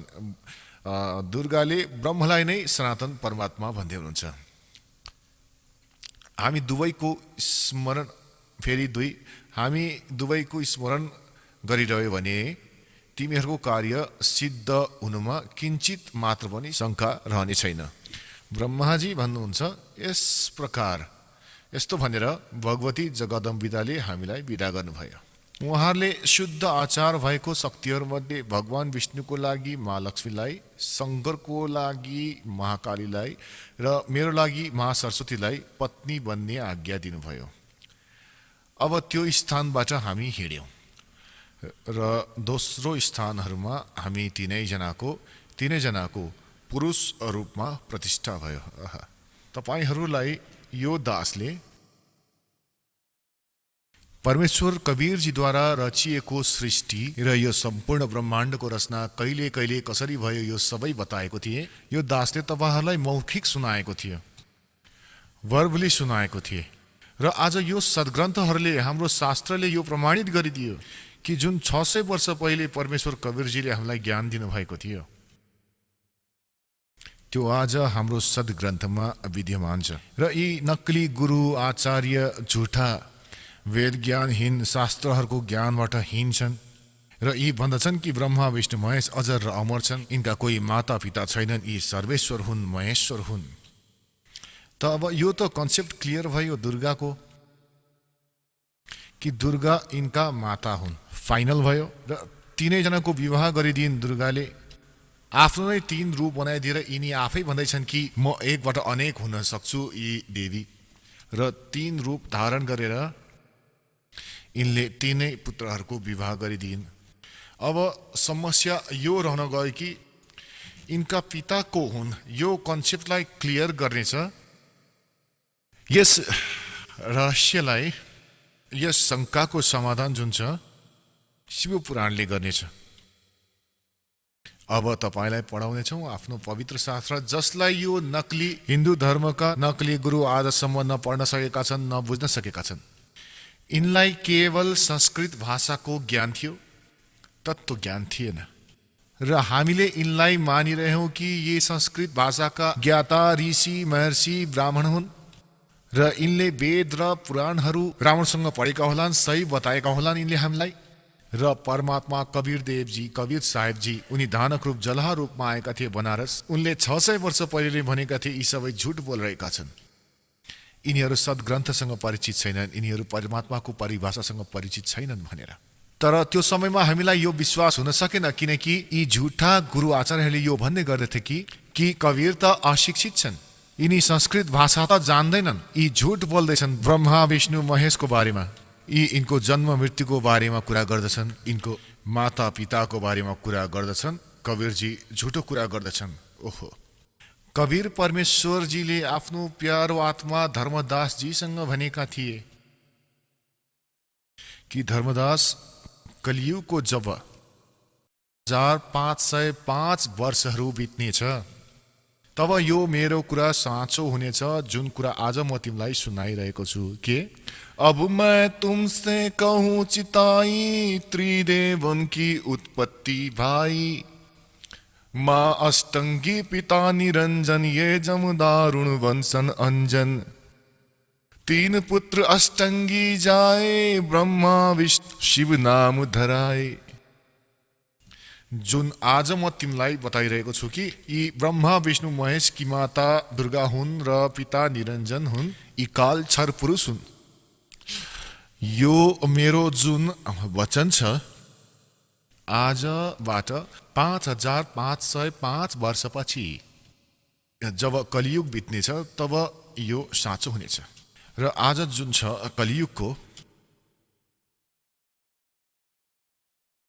कलियुगको आज यो त्यो समय आइसक्यो। 5500 जहिले पुग्छ त्यो सन् 2000 मा पुग्छ। ईसा पूर्व ईस्वीमा। तपाईलाई प्रमाण दिन्छु एकछिन। तपाईहरूलाई यो कन्सेप्ट क्लियर गर्दछु कि वर्तमानमा कलियुगको 5500 वर्ष चलिरहेको छ। 5511 चलिरहेको छ, यो बुझ्नुस् आज। र यसको 5 वर्ष पहिले सन् 2000 मा 5505 वर्ष हुन्छ। तपाईलाई प्रमाणित गरेर देखाउनेछौँ। यो हेर्नुहोला। एक यो हिमालय तीर्थ छ। यो पुस्तकको नाम हो हिमालय तीर्थ। र यो शङ्कराचार्यहरूको परम्परादेखि नै प्रकाशित भइरहेको छ। हिमालय तीर्थ, जेपी नम्बुरी, उपमुख्य कार्याधिकारी, श्री बद्रीनाथ केदारनाथ मन्दिर समिति, ट्रेक्स एन्ड टुर्स, कलकत्ता। यो पहिलो प्रकाशन 2009 मा भएको थियो। प्रकाशक रञ्जु चक्रवर्ती, मुद्रक गिरी प्रिन्ट सर्भिस, कलकत्ता। अब यसको पृष्ठ नम्बर 42 मा तपाईलाई देखाउँछु। पृष्ठ नम्बर 42, पुस्तक हिमालय तीर्थ। र यहाँ हेर्नुहोला, शङ्कराचार्यको विवरण छ। आदि केदारेश्वरको समक्ष शङ्कराचार्यजीको दिव्य संगमरमरको मूर्ति छ। शिवरहस्यको शिवरहस्य संस्कृतमा लेखिएको छ। यहाँ त्रिसहस्रणे वर्षनाम शङ्करयति, अर्थात् कलियुगको 3000 वर्ष व्यतीत भएपछि बौद्ध मीमांसकहरूको मतमाथि विजय प्राप्त गर्नको लागि शङ्कर यतिको रूपमा आविर्भूत हुनेछन्। यानी शङ्कर भगवान नै आदि शङ्कराचार्यको रूपमा कलियुगको 3000 वर्ष व्यतीत भएपछि बौद्ध मीमांसकहरूको मतमाथि विजय प्राप्ति गर्नको लागि शङ्कर यतिको रूपमा आविर्भूत हुनुहुनेछ। शङ्कराचार्यजीको दर्शनको उपरान्त अब म तपाईलाई अर्को देखाउनेछु। अब यसबाट सिद्ध भयो कि जब कलियुग 3000 वर्ष व्यतीत भइसकेको हुनेछ, त्यो समयमा आदि शङ्कराचार्यजीको जन्म हुनेछ। अब यो प्रत्यक्ष प्रमाण यो गरिरहेको छ यो अर्को पुस्तकले। ईसाभन्दा 508 वर्ष पूर्व ईसाजीको 508 वर्ष पहिले शङ्कराचार्यजीको जन्म भयो। अब हेर्नुस्, यो पुस्तक हो ज्योतिर्मय ज्योतिर्मठ। यी हुन् आदि शङ्कराचार्यजी र यी हुन् यिनको अबको वर्तमान श्री स्वरूपानन्दजी शङ्कराचार्य। दुई पीठको शङ्कराचार्य, दुवैको चार्ज यिनको साथमा छ। यो पुस्तक हो ज्योतिर्मय ज्योतिर्मठ। अब यहाँ हेर्नुस्, जनवरी 2007 मा छापिएको।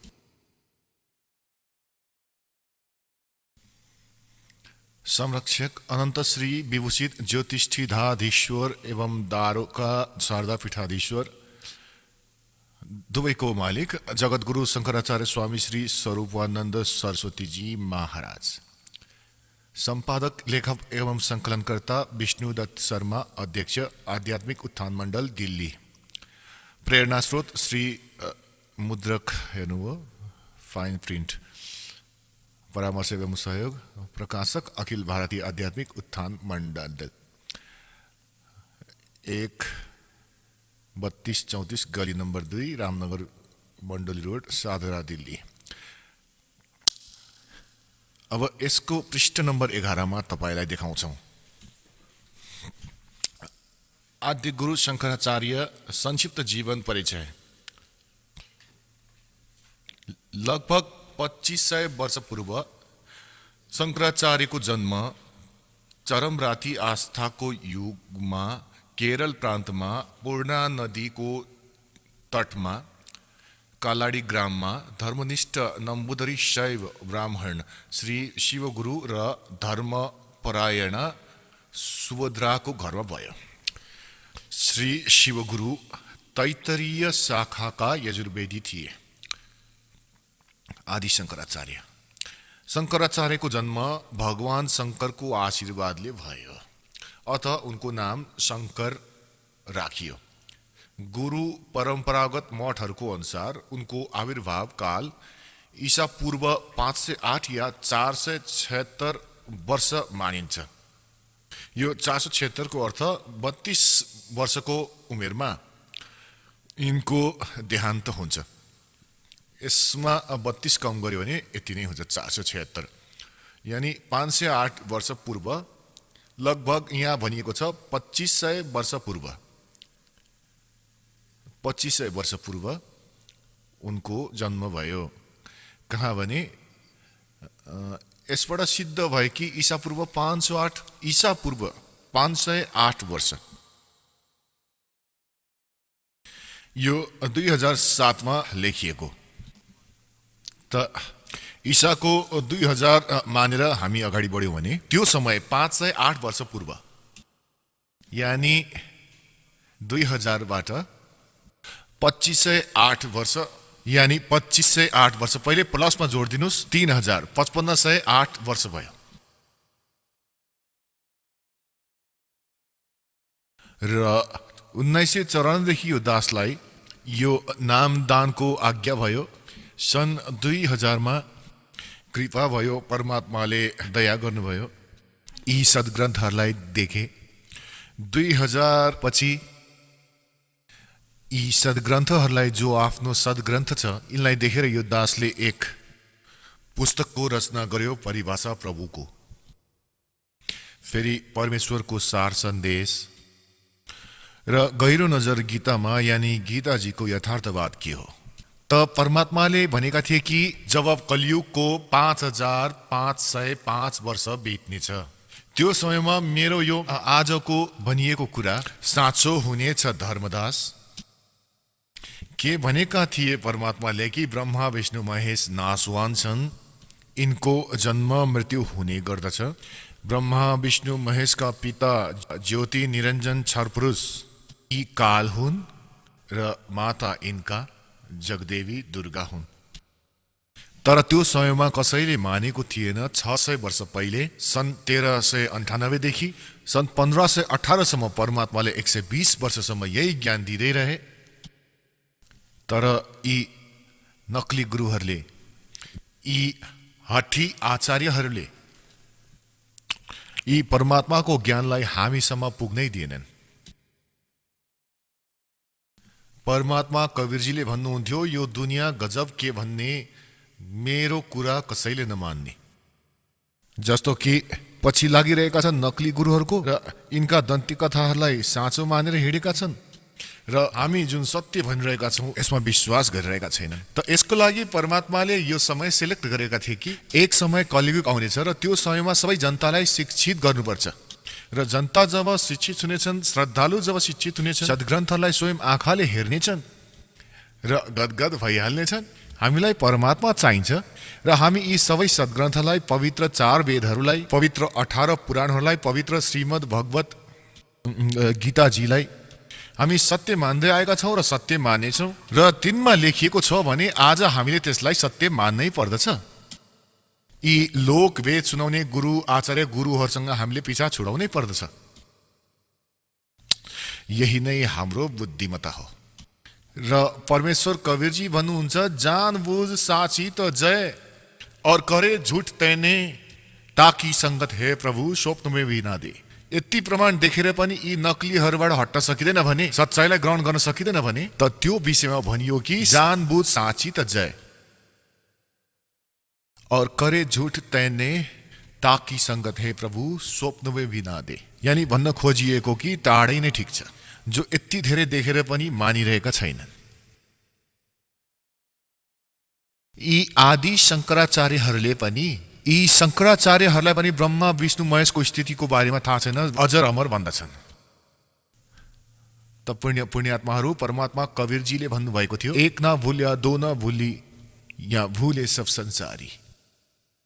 अब हामी अगाडि बढ्नेछौँ कि श्री ब्रह्मा, श्री विष्णु, श्री शिवजीको अब पिताजी क्लियर गर्नु छ र उनैको जीवनीमा अब शिवपुराण देखाउनेछौँ। यो हेर्नुहोस्, शिवपुराण, संक्षिप्त शिवपुराण, सचित्र मोटो टाइप, केवल हिन्दी। गीता प्रेस गोरखपुरबाट प्रकाशित संक्षिप्त शिवपुराण, सचित्र मोटो टाइप, हिन्दी। संपादक हनुमान प्रसाद पोद्दार।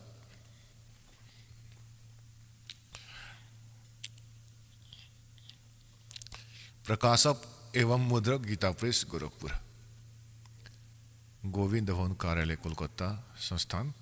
अब यहाँबाट सुरु गर्छौँ। यो रुद्र संहिता 98औं पृष्ठ सुरु गर्दैछौँ। संक्षिप्त शिवपुराण। रुद्र संहिताको 5औं अध्याय हो, यहाँ समाप्त हुन्छ। आफ्नो पुत्र नारदको यो कुरा सुनेर लोक पितामह ब्रह्मा त्यहाँ यस प्रकार भन्नुहुन्छ। अब रुद्र संहिताको 6औं अध्याय। ब्रह्माजीले भन्नुभयो, ब्राह्मण देव शिरोमणि, तिमी सदा समस्त जगतको उपकारमा नै लागिरहन्छौ। तिमीले मानिसहरूको हितको कामनाले यो राम्रो कुरा सोध्यो। जुन समयमा समस्त चराचर जगत नष्ट भइसकेको थियो, सर्वत्र केवल अन्धकारै अन्धकार थियो, न सूर्य देखिन्थ्यो न चन्द्रमा, अन्यान्य ग्रह र नक्षत्रहरूको त झन् नामो निशान पनि थिएन, न दिन हुन्थ्यो न रात, अग्नि, पृथ्वी, वायु र जलको कुनै सत्ता थिएन। त्यो समय तत्सत ब्रह्म, यो श्रुतिमा जुन सत सुनिन्छ, एकमात्र उही शेष थिए। अब पृष्ठ 100मा संक्षिप्त शिवपुराण रुद्र संहिता हामी पढिरहेछौँ। जुन परब्रह्मको विषयमा ज्ञान र अज्ञानले पूर्ण उक्तिहरूद्वारा यस प्रकार विकल्पहरू गरिन्छ, उनले केही कालपछि द्वितीयको इच्छा प्रकट गरे। उनको भित्र एकबाट अनेक हुने एउटा इच्छा जागृत भयो। तब ती निराकार परमात्माले आफ्नो लीला शक्तिले आफ्नो लागि मूर्तिको कल्पना गरे। जुन मूर्ति रहित परम ब्रह्म हो, उसैको मूर्ति भगवान सदाशिव छन्। अर्वाचीन र प्राचीन विद्वान उनैलाई ईश्वर भन्दछन्। त्यो समय एकाकी रहेर स्वेच्छाअनुसार विहार गर्ने ती सदाशिवले आफ्नो विग्रहले स्वयं नै एउटा स्वरूपभूत शक्तिको सृष्टि गरे, जो उनको आफ्नै श्रीअङ्गबाट कहिले पनि अलग हुनेवाला थिएन। ती पराशक्तिलाई प्रधान प्रकृति। अब ध्यान गर्नुस्, यी को हुन्? यी दुर्गा हुन्, जो यस कालको शरीरबाट निस्किन्। त्यो समय एकाकी रहेर स्वेच्छाअनुसार विहार गर्ने ती सदाशिव को हुन्? काल हुन्। आफ्नो विग्रहबाट स्वयं नै एक स्वरूपभूत शक्तिको सृष्टि गरे। यो ब्रह्माजी भन्दै हुनुहुन्छ। अब परमेश्वर कबीरजीले भन्नुभयो कि कालले दुर्गालाई खाइदिएका थिए। उनको पेटबाट परमेश्वर कबीरजीले यिनलाई अलग गरे। यहाँ यिनको मिल्दो जुल्दो जस्तै कुरा छ कि कबीर परमेश्वरजीले ब्रह्माजीलाई यो ज्ञान सुनाउनु भएको थियो र ब्रह्माजीले केही आफ्नो अनुभव र केही कबीरजीको ज्ञान मिलाएर यसलाई अगाडि भन्नुभएको थियो। त्यो समय एकाकी रहेर स्वेच्छाअनुसार विहार गर्ने ती सदाशिवले आफ्नो विग्रहबाट स्वयं नै एक स्वरूपभूत शक्तिको सृष्टि गर्नुभयो, जो उनको आफ्नै श्रीअङ्गबाट कहिले पनि अलग हुनेवाला थिएन। ती पराशक्तिलाई प्रधान प्रकृति, गुणवती, माया, बुद्धि तत्वको जननी तथा विकार रहित बताइएको छ। ती शक्तिलाई अम्बिका भनिएको छ। उसैलाई हामी प्रकृति यो ध्यानले याद राख्नुहोस्, दुर्गालाई प्रकृति भनिन्छ।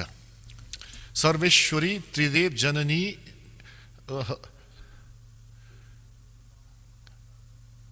तीनै देवताहरूको माता ब्रह्माजी, विष्णुजी, शिवजीको माता श्री दुर्गाजीलाई भनिन्छ।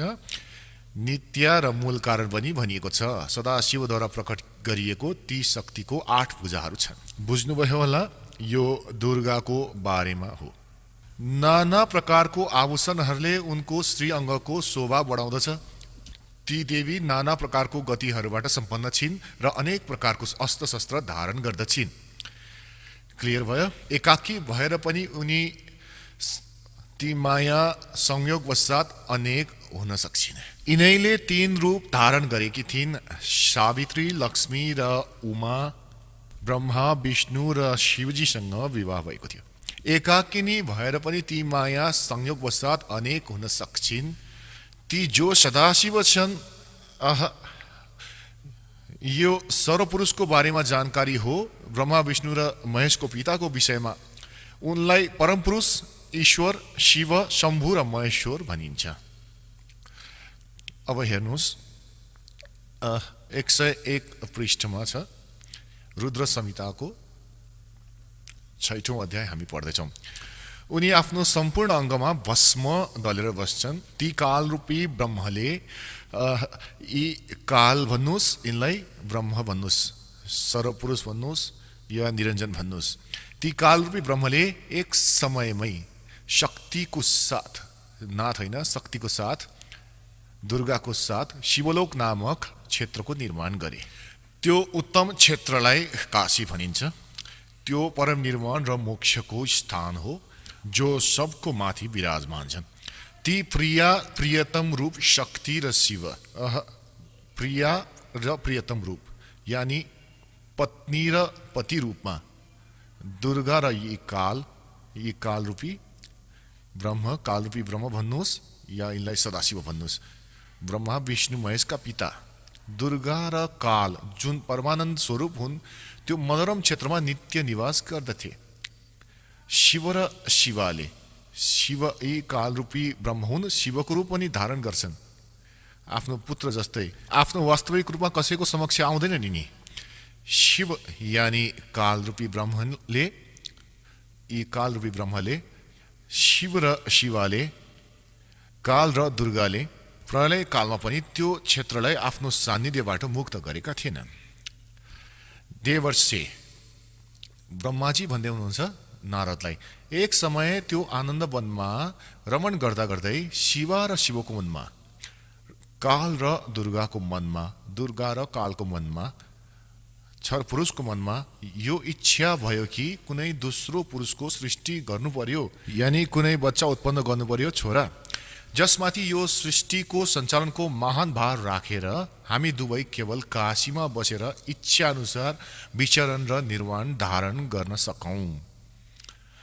यस्तो निश्चय गरेपछि शक्तिसहित सर्वव्यापी परमेश्वर शिवले, यी कालरूपी ब्रह्मले दुर्गाको साथमा आफ्नो वाम भागको 10औं अङ्गमा अमृत सिञ्चन गरे। पति पत्नी व्यवहार गरे। फेरि त्यहाँबाट एउटा पुरुषको जन्म भयो, पुरुषको पुत्रको उत्पत्ति भयो। 102 पृष्ठमा छ संक्षिप्त शिवपुराण हामी पढिरहेका छौँ।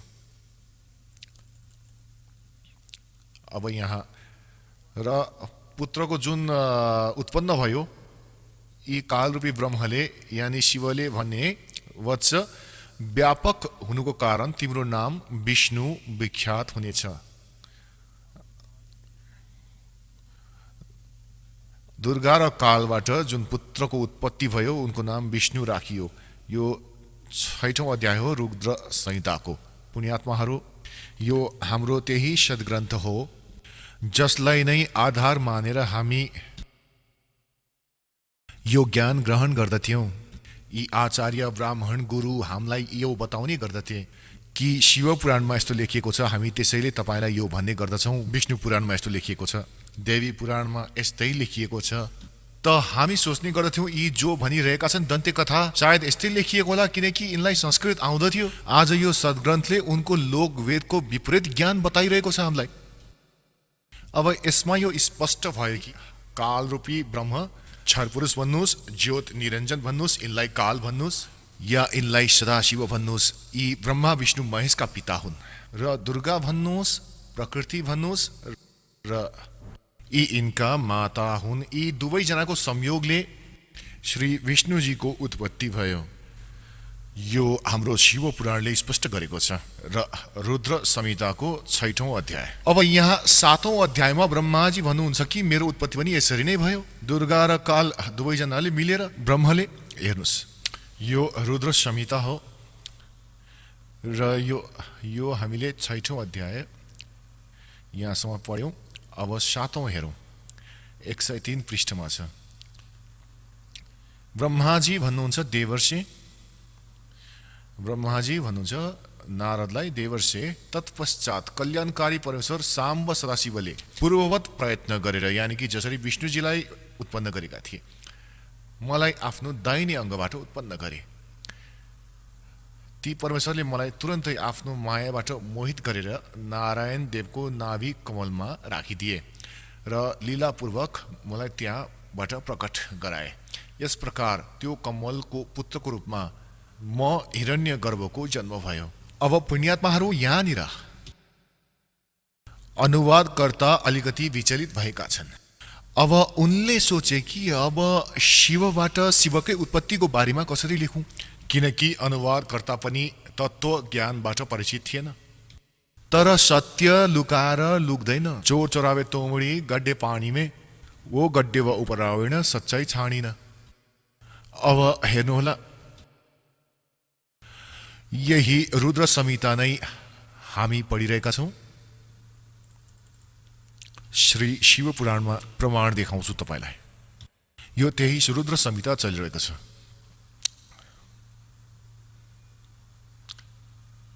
र संक्षिप्त शिव पुराण 110 पृष्ठ हामी अब यहाँ हेर्नेछौँ। 9औं अध्याय यहाँ अन्त्य हुन्छ।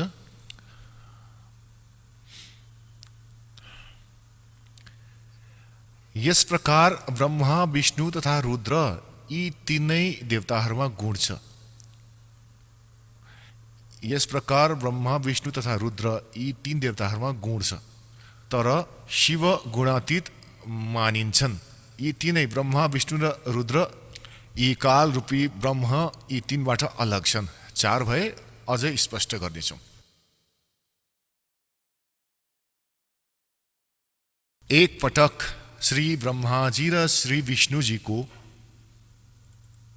यो कुरामा झगडा भयो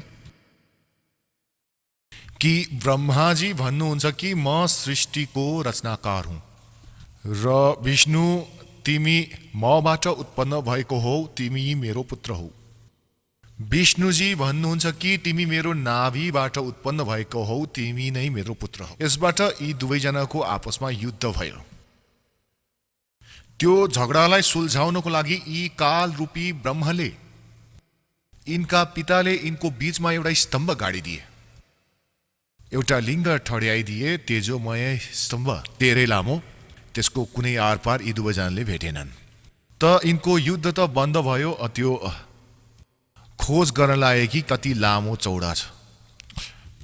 अन्त्यमा भन्दछन् कि फेरि केही समयपछि नै शिव रूपमा यिनले प्रतिज्ञा गरेका छन् कि यी कालले कि म आफ्नो वास्तविक रूपमा कसैलाई कहिले पनि दर्शन दिन्न। त्यसैले यिनी कहिले ब्रह्माको रूप धारण गर्छन्, कहिले विष्णुजीको रूप धारण गर्छन्, कहिले शिवजीको रूप धारण गर्छन्। त त्यहाँ शिवजीको रूपमा आएर प्रकट भइदिए र यी दुईजनासँग भन्न लागे कि पुत्रहरू, तिमीहरूले आफूले आफूलाई भुल्न थालिसक्यौ र तिमीहरूले जुन सृष्टि र स्थितिको डिपार्टमेन्ट मबाट प्राप्त गरेका छौ, यो तिमीहरूले तप गरेर लिएको हो। र यसै प्रकार रुद्र र महेश्वरले पनि अलग अलग विभाग मबाट प्राप्त गरेका छन्। अब तपाईलाई देखाउने छु विद्वेश्वर संहितामा यही शिव पुराण, यो संक्षिप्त शिव पुराण गीता प्रेस गोरखपुरबाट प्रकाशित छ र त्यही म पढ्दैछु, जुन पहिले तपाईलाई देखाइसकेको छु। हनुमान प्रसाद पोद्दार यसका सम्पादक हुन् अब हामी विद्वेश्वर संहिता पढ्नेछौँ। यो विद्वेश्वर संहिता पृष्ठ नम्बर 24मा अलिकति झलक देखाउनेछौँ। यो एक तेजोमय लिङ्ग ए दुईको बीचमा ठड्याइदिए कालरूपी ब्रह्मले स्तम्भ, ब्रह्माजी र विष्णुजी फेरि यी स्वयं प्रकट भए। 125 पृष्ठमा हामी पढ्नेछौँ। ब्रह्मा र विष्णुले सोधे, प्रभु सृष्टि आदि 5 कृत्यहरूको लक्षण के हो? यो हामी दुवैलाई बताइदिनुहोस्।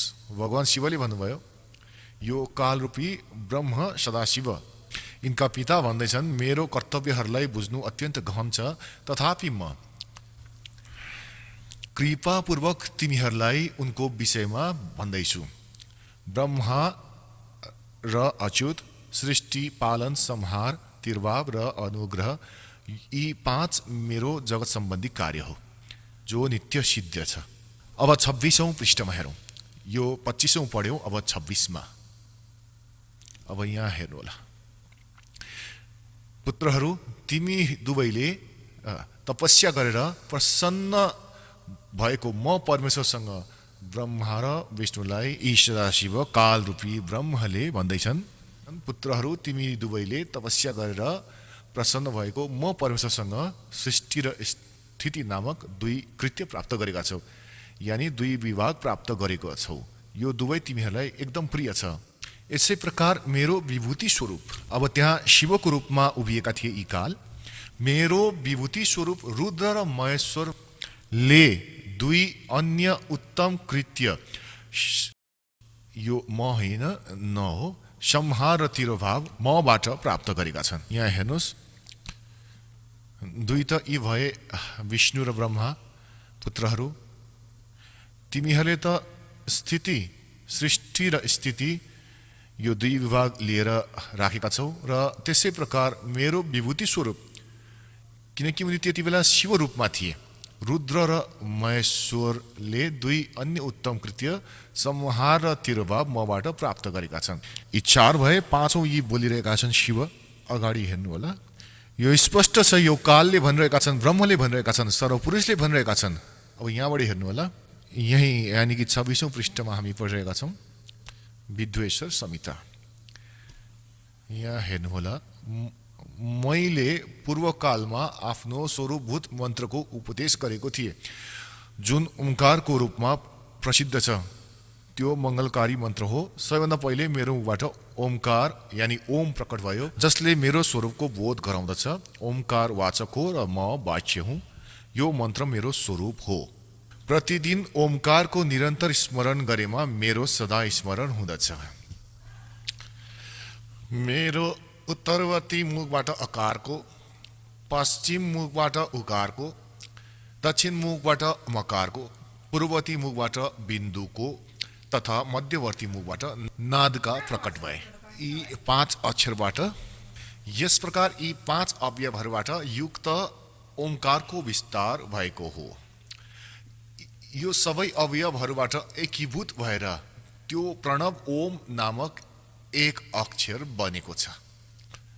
गीताजी अध्याय नम्बर 8 को श्लोक नम्बर 13मा गीता ज्ञानदाता यी ब्रह्म, यी सर्वपुरुष कृष्णजीमा प्रवेश गरेर यो भनिरहेका छन्, ओम इति एकाक्षरम। श्रीमद् भगवत गीताको अध्याय नम्बर 8 को श्लोक नम्बर 13मा गीता ज्ञानदाता यी ब्रह्म हुन्, यी क्षर पुरुष हुन्। श्री कृष्णजीमा प्रवेश गरेर भनिरहेका छन्, आफ्नो पुत्र विष्णुको शरीरमा यो बुझ्नुहोस्।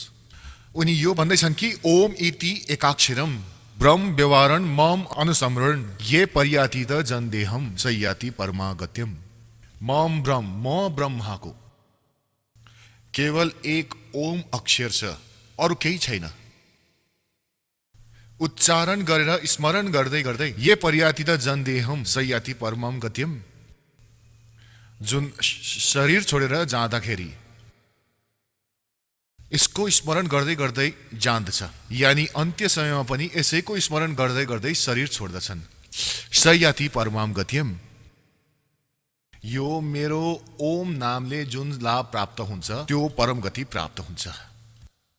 यसबाट सिद्ध भयो कि गीताजीलाई यो कालले नै भनिरहेका छन्, जो ब्रह्मा विष्णु शिवका पिता हुन्। र अब अगाडि हेर्नुहोस्, यहाँ गडबडी कहाँ गरेका छन् अनुवादकर्ताहरूले, यहाँ गलत मन्त्र राखिदिएका छन्। हामी यो यहाँ पढिरहेका छौँ, यी सबै अवयवहरूबाट एकीभूत भएर त्यो प्रणव ओम नामक एक अक्षर हुँदछ। र गीताजी अध्याय नम्बर 8 को श्लोक नम्बर 13 मा पनि भनिएको छ, ओम इति एकाक्षरम ब्रह्म व्यवहारण मा मनुसमन या पर्याति र जनदेहम सयाति परमाम गत्यम। अब हेर्नुहोस्, यिनले यहाँ गडबड गरिदिएका छन् कि यिनले ओम नमः शिवाय यो पंक्ष अक्षर भनेका छन्। यो गलत हो, यो एकदम गलत हो। यहाँ लेखिएको छ कि यी सबै अवयवहरूबाट एकीभूत भएर त्यो प्रणव ओम नामक एक अक्षर बन्दछ। यो गलत हो। ओम नमः शिवाय यो मन्त्र गलत हो। यो शास्त्र विधि त्यागेर गरिने मनोमानी आचरण हो। यो गर्नु हुँदैन। पुण्यात्माहरू, आजभन्दा 600 वर्ष पहिले परमात्माले लगभग 600 वर्ष पहिले यही अमृत ज्ञान आफ्नो अमृत वाणीमा सच्चिदानन्द घन ब्रह्मको वाणीमा भनेका थिए। श्रीमद् भगवत गीताको अध्याय नम्बर 4 को श्लोक नम्बर 25 देखि 31 सम्म जुन पनि साधनाहरू जुन साधकहरूले गरेका छन्, कसैले देवताहरूको पूजा गरेका छन् र कसैले सबै अध्याय गर्दछन्, कसैले प्राणायाम आदि मात्र गर्दछन् र कोही प्रत्यक्षण अहिंसावादी व्रत गरेर नै आफ्नो साधनाहरू गर्दछन्, जस्तो मुखमा पट्टी बाँधेर खाली खुट्टा हिँड्दछन्। कोही स्वाध्याय गर्दछन्, गीताजीको नित्य पाठ गर्दछन्, वेदहरूको पाठ गर्दछन्, कसैले कोही कुनै प्रकारका। भनिन्छ प्रत्येक साधक आफ्नो आफ्नो साधनालाई पाप नाशक भनी जान्दछन्। तर 4औं अध्यायको 32 नम्बर श्लोकमा भनिएको छ कि ती सच्चिदानन्द घन ब्रह्मको वाणीमा यी यज्ञहरूको जानकारी, यज्ञ माने धार्मिक अनुष्ठानहरूको जानकारी विस्तार पूर्वक गरिएको छ। त्यो तत्त्वज्ञान 4औं अध्यायको 34औं श्लोकमा भनिएको छ कि ती सच्चिदानन्द घन ब्रह्मको वाणीमा, यानी जुन ज्ञान स्वयं परमेश्वरले आफ्नो मुखारविन्दबाट भनेका छन्, ती सच्चिदानन्द घन ब्रह्मको वाणी ब्रह्मको मुखबाट भनिएको छ। त्यो तत्त्वज्ञान हो। 4औं अध्यायको 34औं श्लोकमा भनिएको छ कि त्यो तत्त्वज्ञानलाई तिमी तत्त्वदोषी सन्तहरूकै गएर बुझ्नु। गीता ज्ञानदाता भन्छन्, मलाई त थाहा छैन। अब हेर्नु श्रीमद् भगवत गीता, गीता प्रेस गोरखपुरबाट प्रकाशित, जयदयाल गोयनका यसका अनुवादक हुन्। अहिले तपाईलाई देखाउँछु 4औं अध्यायको 32औं श्लोक। अब हामी पहिले अलिकति 4औं अध्यायको 25बाट सुरु गर्छौं। राम्रोसँग बुझिनेछ, यो हेर्नुहोला। अध्याय नम्बर 4 श्रीमद् भगवत गीता। यहाँ भनिएको छ 25 मा कि अन्य योगीजनहरू देवताहरूको पूजन रूप यज्ञको नै राम्रोसँग अनुष्ठान गर्ने गर्दछन्। पर्युपासते यानी पुज्दछन्। यसको अर्थ यो हो कि केही योगी साधक देवताहरूको पूजा यज्ञ माने धार्मिक अनुष्ठान गर्दछन् या पूजा गर्दछन्, पर्युपासते। र अन्य ब्रह्माग्नौ यानी ब्रह्मको साधना गर्दछन्। यो आफ्नै हिसाबले लेखिएको छ। र यज्ञद्वारा नै आत्मस्वरूपको हवन गर्दछन्। 26 मा भनिएको छ अन्य साधक, योगीजन माने साधक, क्षोत्र आदि समस्त इन्द्रियहरूको संयम रूप अग्निमा हवन गर्ने गर्दछन्। यानी ज्ञान इन्द्रियलाई नै यी रोक्ने चेष्टा गर्दछन्। अन्य शब्द आदि यो 26औं श्लोकमा 4औं अध्यायको समस्त विषयहरूलाई इन्द्रिय रूपमा अग्निमा हवन गर्दछन्। 27 मा र दोस्रा योगीजनहरू इन्द्रियहरूको सम्पूर्ण क्रियाहरूलाई र प्राणको समस्त क्रियाहरूलाई ज्ञानबाट प्रकाशित योग रूप अग्निमा हवन गर्ने गर्दछन्। यानी यसमा यो भनिएको छ कि केही व्यक्तिहरू आफ्नो श्वासको क्रियाहरूलाई आउने जाने गरेको हेरिराख्छन्, यसैलाई आफ्नो साधना मान्दछन्, ध्यान राख्दछन् त्यसमाथि। 28 मा भनिएको छ कि धेरै पुरुषहरू द्रव्य सम्बन्धी यज्ञ गर्नेहरू हुन्छन्। भण्डार बनाइदिए कि त धर्मशाला बनाइदिए र केही तपस्या गरिरहन्छन् र अन्य योग रूप यज्ञ गर्नेहरू योगासन योगा गरिरहन्छन् र यसैलाई आफ्नो मोक्ष मान्दछन्। यो 28 पढिरहेका छौँ हामी। 28 र अन्य कति आचार्यहरू कतिपय अंशवादी तीक्ष्ण व्रतबाट युक्त यत्नशील पुरुषहरू स्वाध्याय रूप ज्ञान यज्ञ गर्ने हुन्छन्। यानी स्वाध्याय गर्छन्, गीताजीको पाठ गर्लान्, वेदको पाठ गर्लान्। 29 भनिएको छ, अन्य कतिपय योगीजन साधकहरू अपान वायुमा प्राण वायुलाई यानी कि प्राणायामको क्रियालाई हवन गर्दछन् र प्राण वायुलाई अपान वायुमा, र कतिपय नियमित आहार अल्पाहारी भएर बस्दछन्। प्राणायाम परायण पुरुष प्राण र अपानको गतिलाई रोकेर प्राणलाई प्राणमै हवन गर्ने पनि गर्दछन्। यी सबै साधकहरू यज्ञद्वारा पापहरूलाई नाश गरिदिने यज्ञलाई जान्ने बुझ्ने हुन्छन्। अब पुण्यात्माहरू, यी गीता अध्याय नम्बर 4 को श्लोक 25 देखि लिएर 30 सम्म तपाईले पढ्नुभयो। यसको मतलब भाव यो हो कि यहाँ कि कोही यस्तो साधना गर्दछन्, कोही उस्तो साधना गर्दछन् र सबै साधक आफ्नो साधनाहरूलाई पाप नाशक भनी भन्दछन्। यदि उनीहरूले यो बुझुन् कि साधना ठीक छैन, थाहा भयो भने त कसैले पनि नगरोस् यसलाई। त अब भनिएको छ कि चौथो अध्यायको 31 नम्बर श्लोकमा भनिएको छ कि जो साधना गर्दै गर्दैनन्, भक्ति नै गर्दैनन्, उनीहरूलाई न यहाँ सुख न परलोकमै सुख। अब चौथो अध्यायको 32औं श्लोकमा भनिएको छ कि जुन साधनाहरूको वर्णन यज्ञको 25 बाट लिएर र 30 सम्म गरिएको छ, यस प्रकारको अनेक प्रकारको विस्तारसँग यज्ञहरूको जानकारी, यज्ञ माने धार्मिक अनुष्ठानहरूको जानकारी सच्चिदानन्द घन ब्रह्मको बाणीमा विस्तारसँग गरिएको छ। ब्रह्मणे मुखे। अब यहाँ अनुवादकर्ताले उनलाई चौथो अध्यायको 32औं श्लोकमा गडबडी गरिदिए अज्ञानताको कारण। उनीहरूले ब्रह्मणे मुखेको अर्थ लेखिदिए ब्रह्मको बाणी लेख्नु थियो सच्चिदानन्द घन ब्रह्मको बाणी, यानी जो वेदबाट अन्य छन्। किनकि श्रीमद् भगवत गीताको ज्ञान वेदहरूको नै हो र यसमा दुई प्रकारको ज्ञान छ। एक त यी ब्रह्मक्षर पुरुषको आफ्नै मत छ र अर्को वेदहरूको ज्ञान छ। जुन वेदवाला ज्ञान छ त्यो वेदसँग तुलना गरियो भने त्यो त सही छ, र जुन युद्ध गराउनको लागि यिनले केही अड्कलहरू लगाएर भनेका छन् कि यो मेरो मत हो, यस्तो साधना जे जति यिनले ज्ञान दिएका छन्, त त्यो मत यिनको पनि मत अलमल छन् यी पनि। किनकि स्वयं भन्दैछन् कि त्यो तत्त्व ज्ञानलाई तत्त्वदर्शी सन्तहरूका गएर नै सम्झिनु। यिनलाई कम्प्लिट नलेज छैन आध्यात्मिक ज्ञानहरूको। गीता ज्ञानदातालाई पनि कम्प्लिट नलेज छैन, यसबाट सिद्ध हुन्छ। अब हेर्नुहोला चौथो अध्यायको 31 र 32औं श्लोक। श्रीमद् भगवत गीता चौथो अध्यायको 30 सम्म हामीले पढ्यौं। 31 मा यति मात्र भनिएको छ कि हे कुरुश्रेष्ठ अर्जुन, यज्ञबाट बचिएको अमृतको अनुभव गर्ने योगीजन, यानी शास्त्र अनुकूल साधना गर्नेहरू सनातनम ब्रह्म यान्ति। गीता ज्ञानदाता भन्दा पनि अन्य हुनुहुने सनातन ब्रह्म अविनाशी परमात्मालाई प्राप्त हुँदछन्। यज्ञ नगर्ने पुरुष को लागि त यो मनुष्य लोक पनि सुखदायक छैन, त परलोक कसरी सुखदायक हुन सक्छ। अब 32 मा चौथो अध्यायको अब 32औं श्लोकमा यहाँ गडबड भएको छ। एवं बहुविधा यज्ञ विततः ब्रह्मणे मुखे। इनले यो ब्रह्मणे मुखेको अर्थ यहाँ गलत गरिदिए र यस प्रकार अरू पनि थुप्रै किसिमका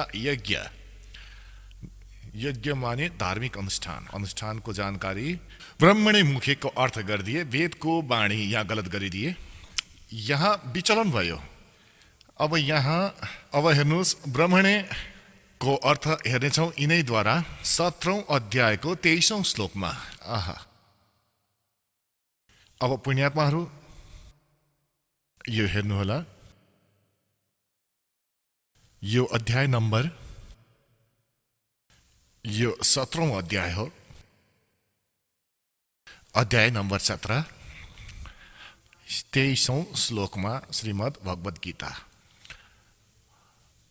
ओम तत् असत् इति निर्देशः ब्रह्मणे त्रिविधः स्मृतः। अब यहाँ ओम ओम तत् तत् सत सत इति माने यो यस्तो, त्रिविध तीन प्रकारको, ब्रह्मणे माने सच्चिदानन्द घन ब्रह्मको नाम भनिएको छ। ब्रह्मणे माने सच्चिदानन्द घन ब्रह्म यानी परम अक्षर ब्रह्म, पूर्ण परमात्मा, सच्चिदानन्द घन ब्रह्म। अब फेरि आउँ चौथौं अध्यायको 32औं श्लोकमा। यो 32औं श्लोक। अब हाम्रो यो अनुवादलाई यहाँ यसरी राख्छौँ, यस प्रकार अरू पनि धेरै प्रकारको यज्ञ सच्चिदानन्द घन ब्रह्मको वाणीमा। अब यहाँ अर्थ निस्कियो, विस्तारपूर्वक भनिएको छ। यी भन्छन् वेदको वाणीमा, वेदको ज्ञान त गीतामा छ, जुन गीता ज्ञानदाताले दिएकै छन्। विस्तारले भनिएको छ, ती सबलाई तिमी कर्म जान, यानी काम गर्दा गर्दै हिँड्दा हिँड्दै यो सिद्ध हुनेवाला छ। यसै प्रकार तत्त्वबाट बुझेर उनको अनुष्ठानद्वारा तिमी कर्म बन्धनबाट सर्वथा मुक्त हुनेछौ। र 33मा यो भनिएको छ कि श्रेयान द्रव्यमयात यज्ञात ज्ञान यज्ञ परन्तम सर्वम कर्म अखिलम पार्थ ज्ञाने परिसमाप्यते। यसको अर्थ यो हो कि अज्ञानतावश बिना अन्धाधुन्द, त्यसै गरी द्रव्यमयात माने कहीँ दान गरिदिनु भन्दा राम्रो त पहिले ज्ञान यज्ञलाई बुझ्नु। यहाँ हेर्नु होला 33औं श्लोक। हे परन्तप अर्जुन, द्रव्यमय यज्ञको तुलनामा ज्ञान यज्ञ अत्यन्त श्रेष्ठ छ। ज्ञान यज्ञ माने तत्त्व ज्ञान जो सच्चिदानन्द घन ब्रह्मको बाणीमा छ हो, त्यसलाई सम्झिनुस्। यावण मात्र सम्पूर्ण कर्म ज्ञानमा समाप्त हुन जान्दछ। अब 34मा भनिएको छ, त्यो ज्ञानलाई, कुन ज्ञानलाई? जुन सच्चिदानन्द घन ब्रह्मको बाणीमा विस्तारबाट भनिएको छ, त्यो तत्त्व ज्ञान हो। चौथो अध्यायको 32औं श्लोक। अब चौथो अध्यायको 34औं श्लोकमा त्यो तत्त्व ज्ञानको जानकारी। चौथो अध्यायको 34औं श्लोकमा गीता ज्ञानदाता भन्दछन्, त्यो ज्ञानलाई जुन सच्चिदानन्द घन ब्रह्मको वाणीमा लेखिएको छ, तिमी तत्त्वदर्शी ज्ञानीहरूका गएर यो बुझ्नु। उनीहरूलाई राम्रोसँग दण्डवट प्रमाण गर्नाले, उनीहरूको सेवा गर्नाले र कपट छोडेर सरलतापूर्वक प्रसन्न गरेमा त्यो परमात्म तत्त्वलाई राम्रोसँग जान्ने बुझ्ने ज्ञानी महात्मा यानी तत्त्वदर्शी तत्त्व ज्ञानको उपदेश दिनेछन्। त पुण्यात्माहरू, हाम्रो पवित्र सद्ग्रन्थ श्रीमद् भगवत गीताजी कस्तो निर्णायक ज्ञान दिइरहेको छ। र यी अज्ञानी आचार्य गुरु मण्डलेश्वर, यी ब्राह्मण आजसम्म यी सद्ग्रन्थलाई न आफूले बुझे न हामीलाई बुझाउन सके। दन्त्य कथा लोक वेदहरू सुनाइरहेका छन् हामीलाई। कबीर परमेश्वरजीले भन्नुहुन्छ, हामीलाई सम्झाउन चाहनुहुन्छ कि पीछे लग गया जाऊं था मैं लोक वेद के साथ, रस्ते में सदगुरु मिल गए, दीपक दे दिया हाथ। लोक वेद यी दन्त्य कथा थिए, जस्तो हामी पहिले सुन्थ्यौं, ब्रह्मा विष्णु महेश अजर अमर छन्, इनका कोही माता पिता छैनन्, सर्वेश्वर महेश्वर, ओम नमः शिवाय, ओम भगवते वासुदेवाय मन्त्र यो जाप गर। होइन, गीताजीमा केवल लेखिएको छ कि ब्रह्म भन्छन् मेरो साधना गर्नु छ त ओम नाम हो, नथिङ एल्स। ओम इति एकाक्षरम, ओम इति एकाक्षरम ब्रह्म व्यवहारण मा मनुस्मरणम, अरू केही होइन, केवल एक ओम अक्षर हो मेरो जाप गर्नको लागि। र सच्चिदानन्द घन ब्रह्म परम सद ब्रह्मको साधना गर्नको लागि 17औं अध्यायको 23 नम्बर श्लोकमा लेखिएको छ कि ओम तत्सत इति निर्देश ब्रह्मण त्रिविध स्मृत। ती सच्चिदानन्द घन ब्रह्मको साधना गर्नु छ त तत्त्वदर्शी सन्तले बताउने छन्, उनको साथमा त्यो कोड वर्ड छ ओम, त ब्रह्मको जाप हो। र तत् यो अक्षर पुरुषको जस्तो सृष्टि रचनामा तपाईँलाई भनेको थिए, अचिन्तको वचनले अक्षर पुरुषको उत्पत्ति भएको थियो। र स्वयं यी परम अक्षर ब्रह्म ओभरअल कन्ट्रोलर, सबको मालिक कबीर देव हुन्, कबीर साहेब, त्यसको सत मन्त्र हो। यो 3 मन्त्र छ, ओम तत्सत। ओम ब्रह्म सर्वपुरुषको, सर्वब्रह्मको, र यो अक्षर पुरुषको यो सांकेतिक छ, र सत यो परम अक्षर पुरुष सच्चिदानन्द घन ब्रह्मको मन्त्र हो जाप गर्ने। यी तीनै जनाको एकत्रित साधना गर्नु पर्दछ र यसबाट ती परम पिता पर ब्रह्मको प्राप्ति हुँदछ, परम अक्षर ब्रह्मको। यो तत्र सत सांकेतिक शब्द हो, यो दासले भन्न सक्दछ, अरू कसैसँग पनि यो मन्त्र छैन। र यो दाससँग मन्त्र प्राप्त गरेर यदि कोही स्वयं नै स्वयंभू गुरु बन्दछ भने त्यो तपाईको शत्रु हो। ती नकली डुप्लिकेट, यानी नकली अनि डुप्लिकेट लाइसेन्स अर्थात् पासपोर्ट बनाइरहेका छन्, तपाईँलाई पनि अपराधी र तपाईँलाई पनि दोषी बनाइरहेका छन्। अब ती सच्चिदानन्द घन ब्रह्मको वाणीमा, ओहो, आजभन्दा 600 वर्ष पहिले लेखिएको थियो त्यो देखाउने छु कबीर सागरमा। यो हेर्नुहोला त्यो सच्चिदानन्द घन ब्रह्मको वाणी, कबीर वाणी। यो कबीर सागर हो, यो हेर्नुहोला कति मोटो छ, कति मोटो, कति यसमा विस्तारपूर्वक लेखिएको छ, र यो कबीर सागर हो। यसको 11 भाग छ। खेमराज श्री कृष्णदास प्रकाशन बम्बई, यहाँबाट प्रकाशित छ। कबीर सागर, ज्ञान सागर, प्रथम खण्ड। कबीरपन्थी भारत पथिक स्वामी योगलानन्द बिहारीद्वारा परिष्कृत। यो कबीरपन्थीहरूले ठिक गरिरहेका छन् यसलाई। मुद्रम एवं प्रकाशक खेमराज श्री कृष्णदास, अध्यक्ष श्री वेंकटेश्वर प्रेस, खेमराज श्री कृष्णदास मार्ग, मुम्बई। अब यसमा देखाउँदैछु तपाईलाई। अब हेर्नुहोला पृष्ठ नम्बर, यो हो ज्ञानबोध। कबीर सागरमा ज्ञानबोध 20 पृष्ठमा ज्ञानबोध, र यहाँ छ बोध सागर। ज्ञानबोधमा बोध सागर, यो 21 पृष्ठमा छ। परमात्मा कबीर साहबले आफ्नो प्यारो आत्मा धर्मदासलाई बताउनु भयो, धर्मदास ये जग बराना, कोई न जाने पद निर्वाण। निर्वाण पद माने मोक्ष मार्ग। धर्मदास ये जग बराना, कोई न जाने पद निर्वाण। यही कारण मैं कथा पसारा, जग से कहियो राम नियारा। यो नाम गलतसँग लेखेको छ, राम हो। यही ज्ञान जग जीव सुनाओ, सब जीवों का भरम नसाओ। अब मैं तुमसे कहूँ चिताई, त्रय देवन की उत्पत्ति भाई। तीनै देवता ब्रह्मा विष्णु महेशको जन्म बताउने छु कसरी भयो। कुछ संक्षेप कहो गुहराई, सब संशय तुम्हारे मिट जाई। भरम गए जग वेद पुराना, आदि राम का भेद न जाना। यो राम हो, नाम होइन। राम राम सब जगत बखाने, आदि राम कोही बिरला जाने। यी कबीरपन्थीहरू पनि विचलित थिए, यिनले पनि बुझेनन् परमात्मालाई। यहाँ मिसप्रिन्ट गरिएको छ, आफ्नो सोचबुझले गल्ती गरेका छन्, गडबडी गरेका छन्। त्यसको लागि गरीबदास साहेबजीलाई परमात्माले ज्ञान दिएर यसलाई सुचारू गराएका छन्। यहाँबाट स्पष्ट छ कि राम राम सब जगत का है। आदि राम माने सनातन परमात्मा सच्चिदानन्द घन ब्रह्मलाई भनिन्छ। उनलाई भन्छन् कोही बिरला जाने। राम राम सब जगत बखाने, आदि राम कोही बिरला जाने। ज्ञानी सुने सो हृदय लगाई, मूर्ख सुने सो गम्य नपाई। के भन्दै हुनुहुन्छ कि म भन्न जाँदैछु, ब्रह्मा विष्णु महेशको माता पिता जो बुद्धिमान छन् उनले बुझ्नेछन् प्रमाणहरूलाई देखेर, र मूर्खले त मान्ने भएनन्। उनीहरूको त बानी नै हुन्छ जे पनि बोलिहाल्ने।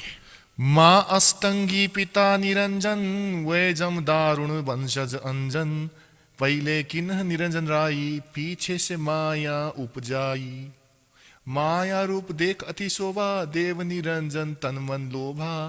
कामदेव धर्म राय सताए, देवी को तुरतई घर खाए। पेट से देवी करी पुकारी, हे साहेब मोहे करो उधारी। पेट से देवी करी पुकारी, साहेब मोहे करो उभारी। टेर सुनो सदगुरु तहाँ आए, अष्टंगी को वेद छुड़ाए। यहाँ वास्तविकता यो हो कि टेर सुनी सदगुरु तहाँ आए। परमात्मा भन्नुहुन्छ अष्टङ्गीको वेद छुडाए। अब 22 पृष्ठमा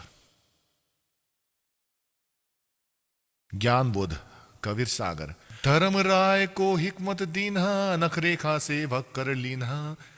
अब यहाँ भनिएको छ ती कालले ती दुर्गामा प्रजनन इन्द्रिय स्वयंले राखे।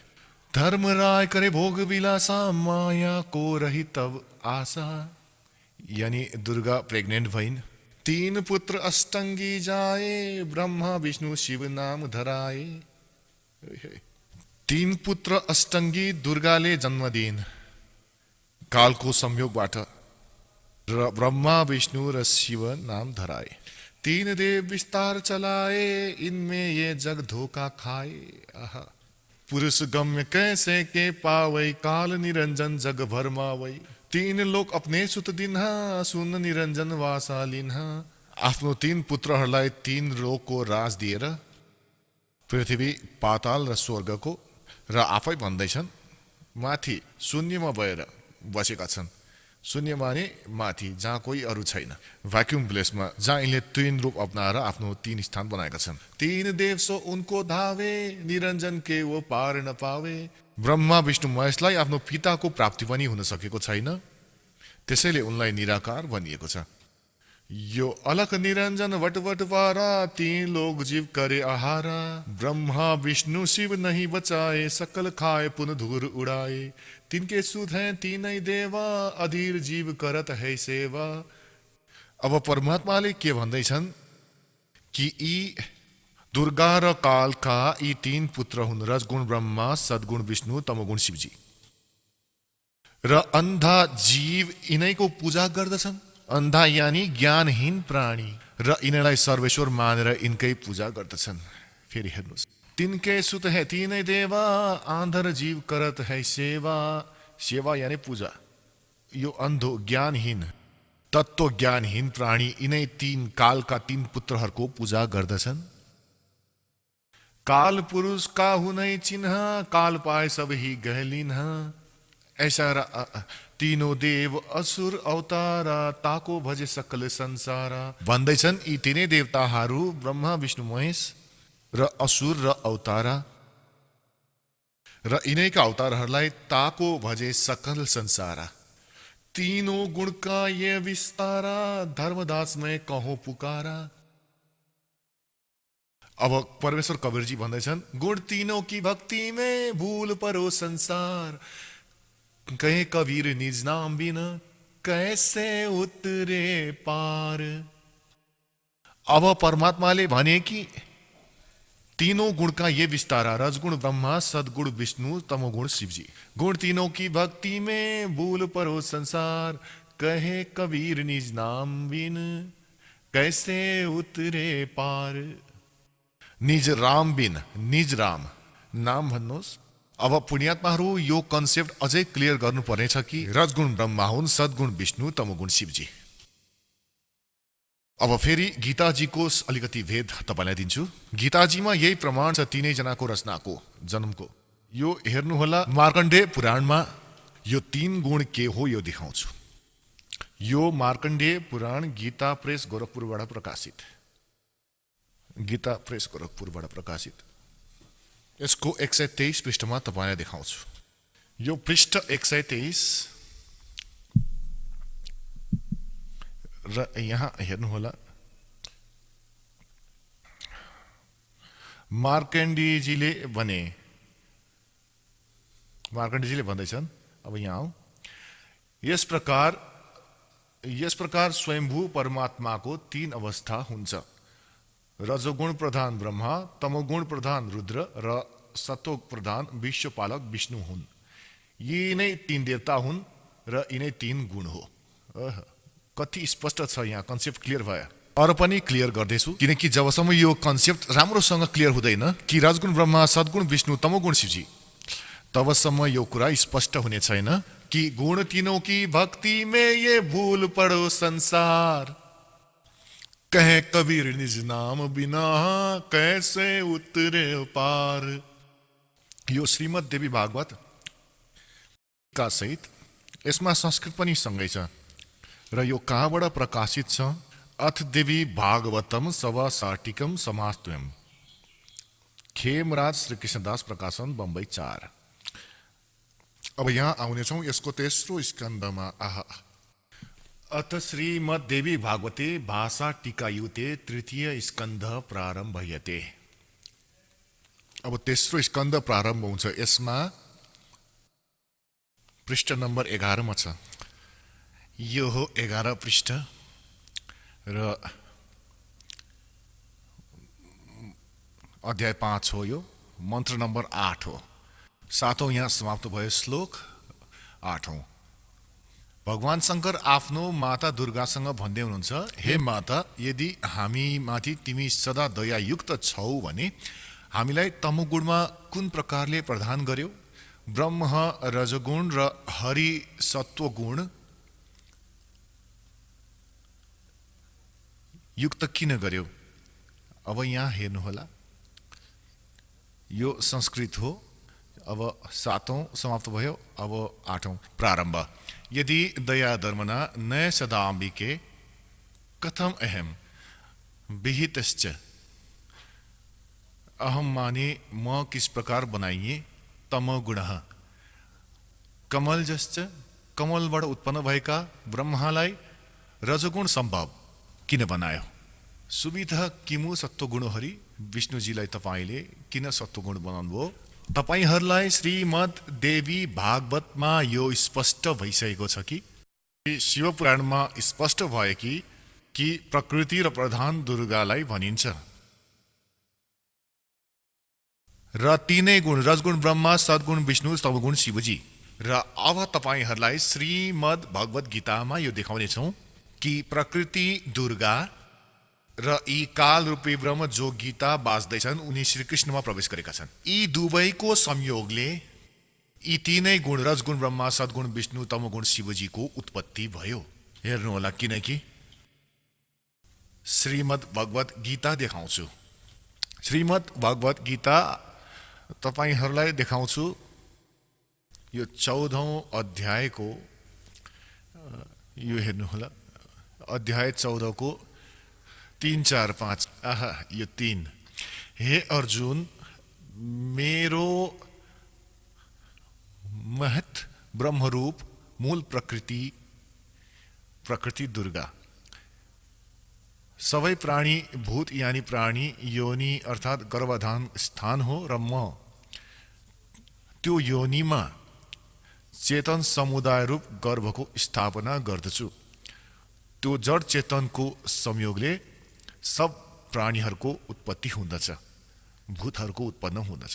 4 मा, हे अर्जुन, नाना प्रकारको सब योनिहरूमा शरीरहरूमा जति पनि मूर्तिहरू अर्थात् शरीरधारी प्राणीको उत्पन्न हुँदछ,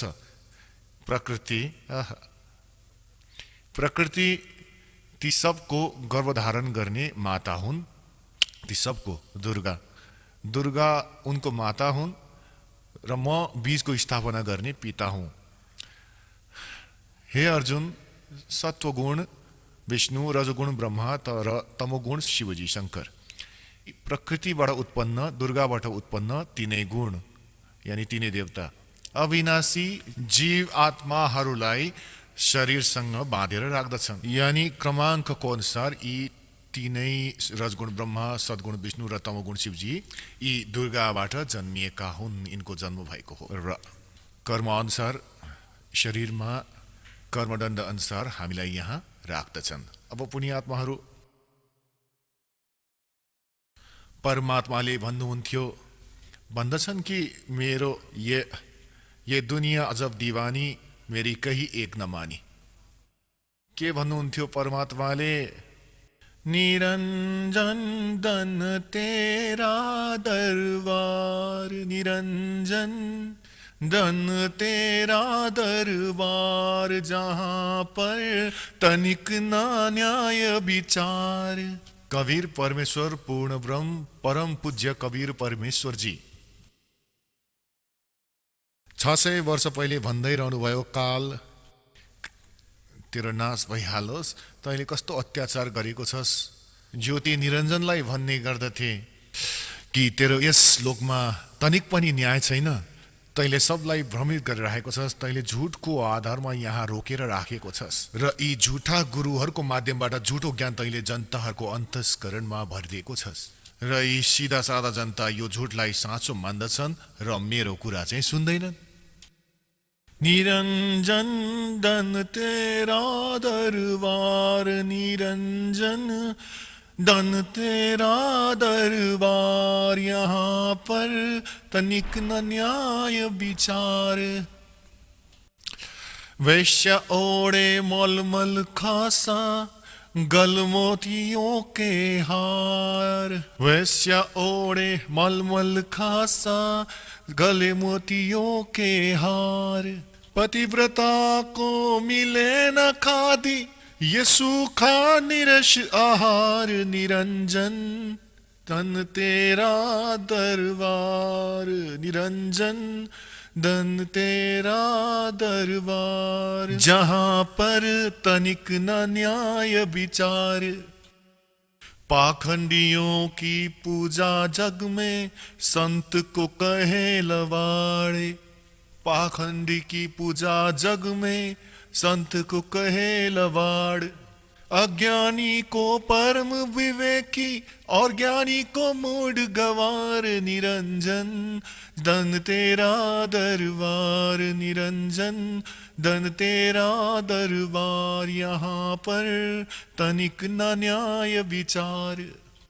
कहे कबीर सुनो भाई साधो, यहाँ सब उल्टा व्यवहार। कह कबीर सुनो भाई साधो, यहाँ सब उल्टा व्यवहार। सच्चे को तो ये झूठा बताए, इन झूठों का इतवार। निरंजन धन तेरा दरबार, निरंजन धन तेरा दरबार। जहाँ पर तनिक न न्याय विचार। कहे कबीर सुनो भाई साधो, यहाँ सब उल्टा व्यवहार। कहे कबीर सुनो भाई साधो, यहाँ सब उल्टा व्यवहार।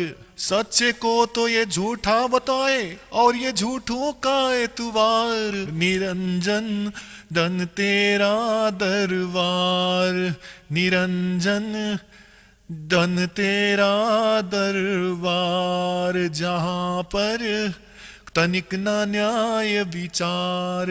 बोला सद्गुरु देव की जय।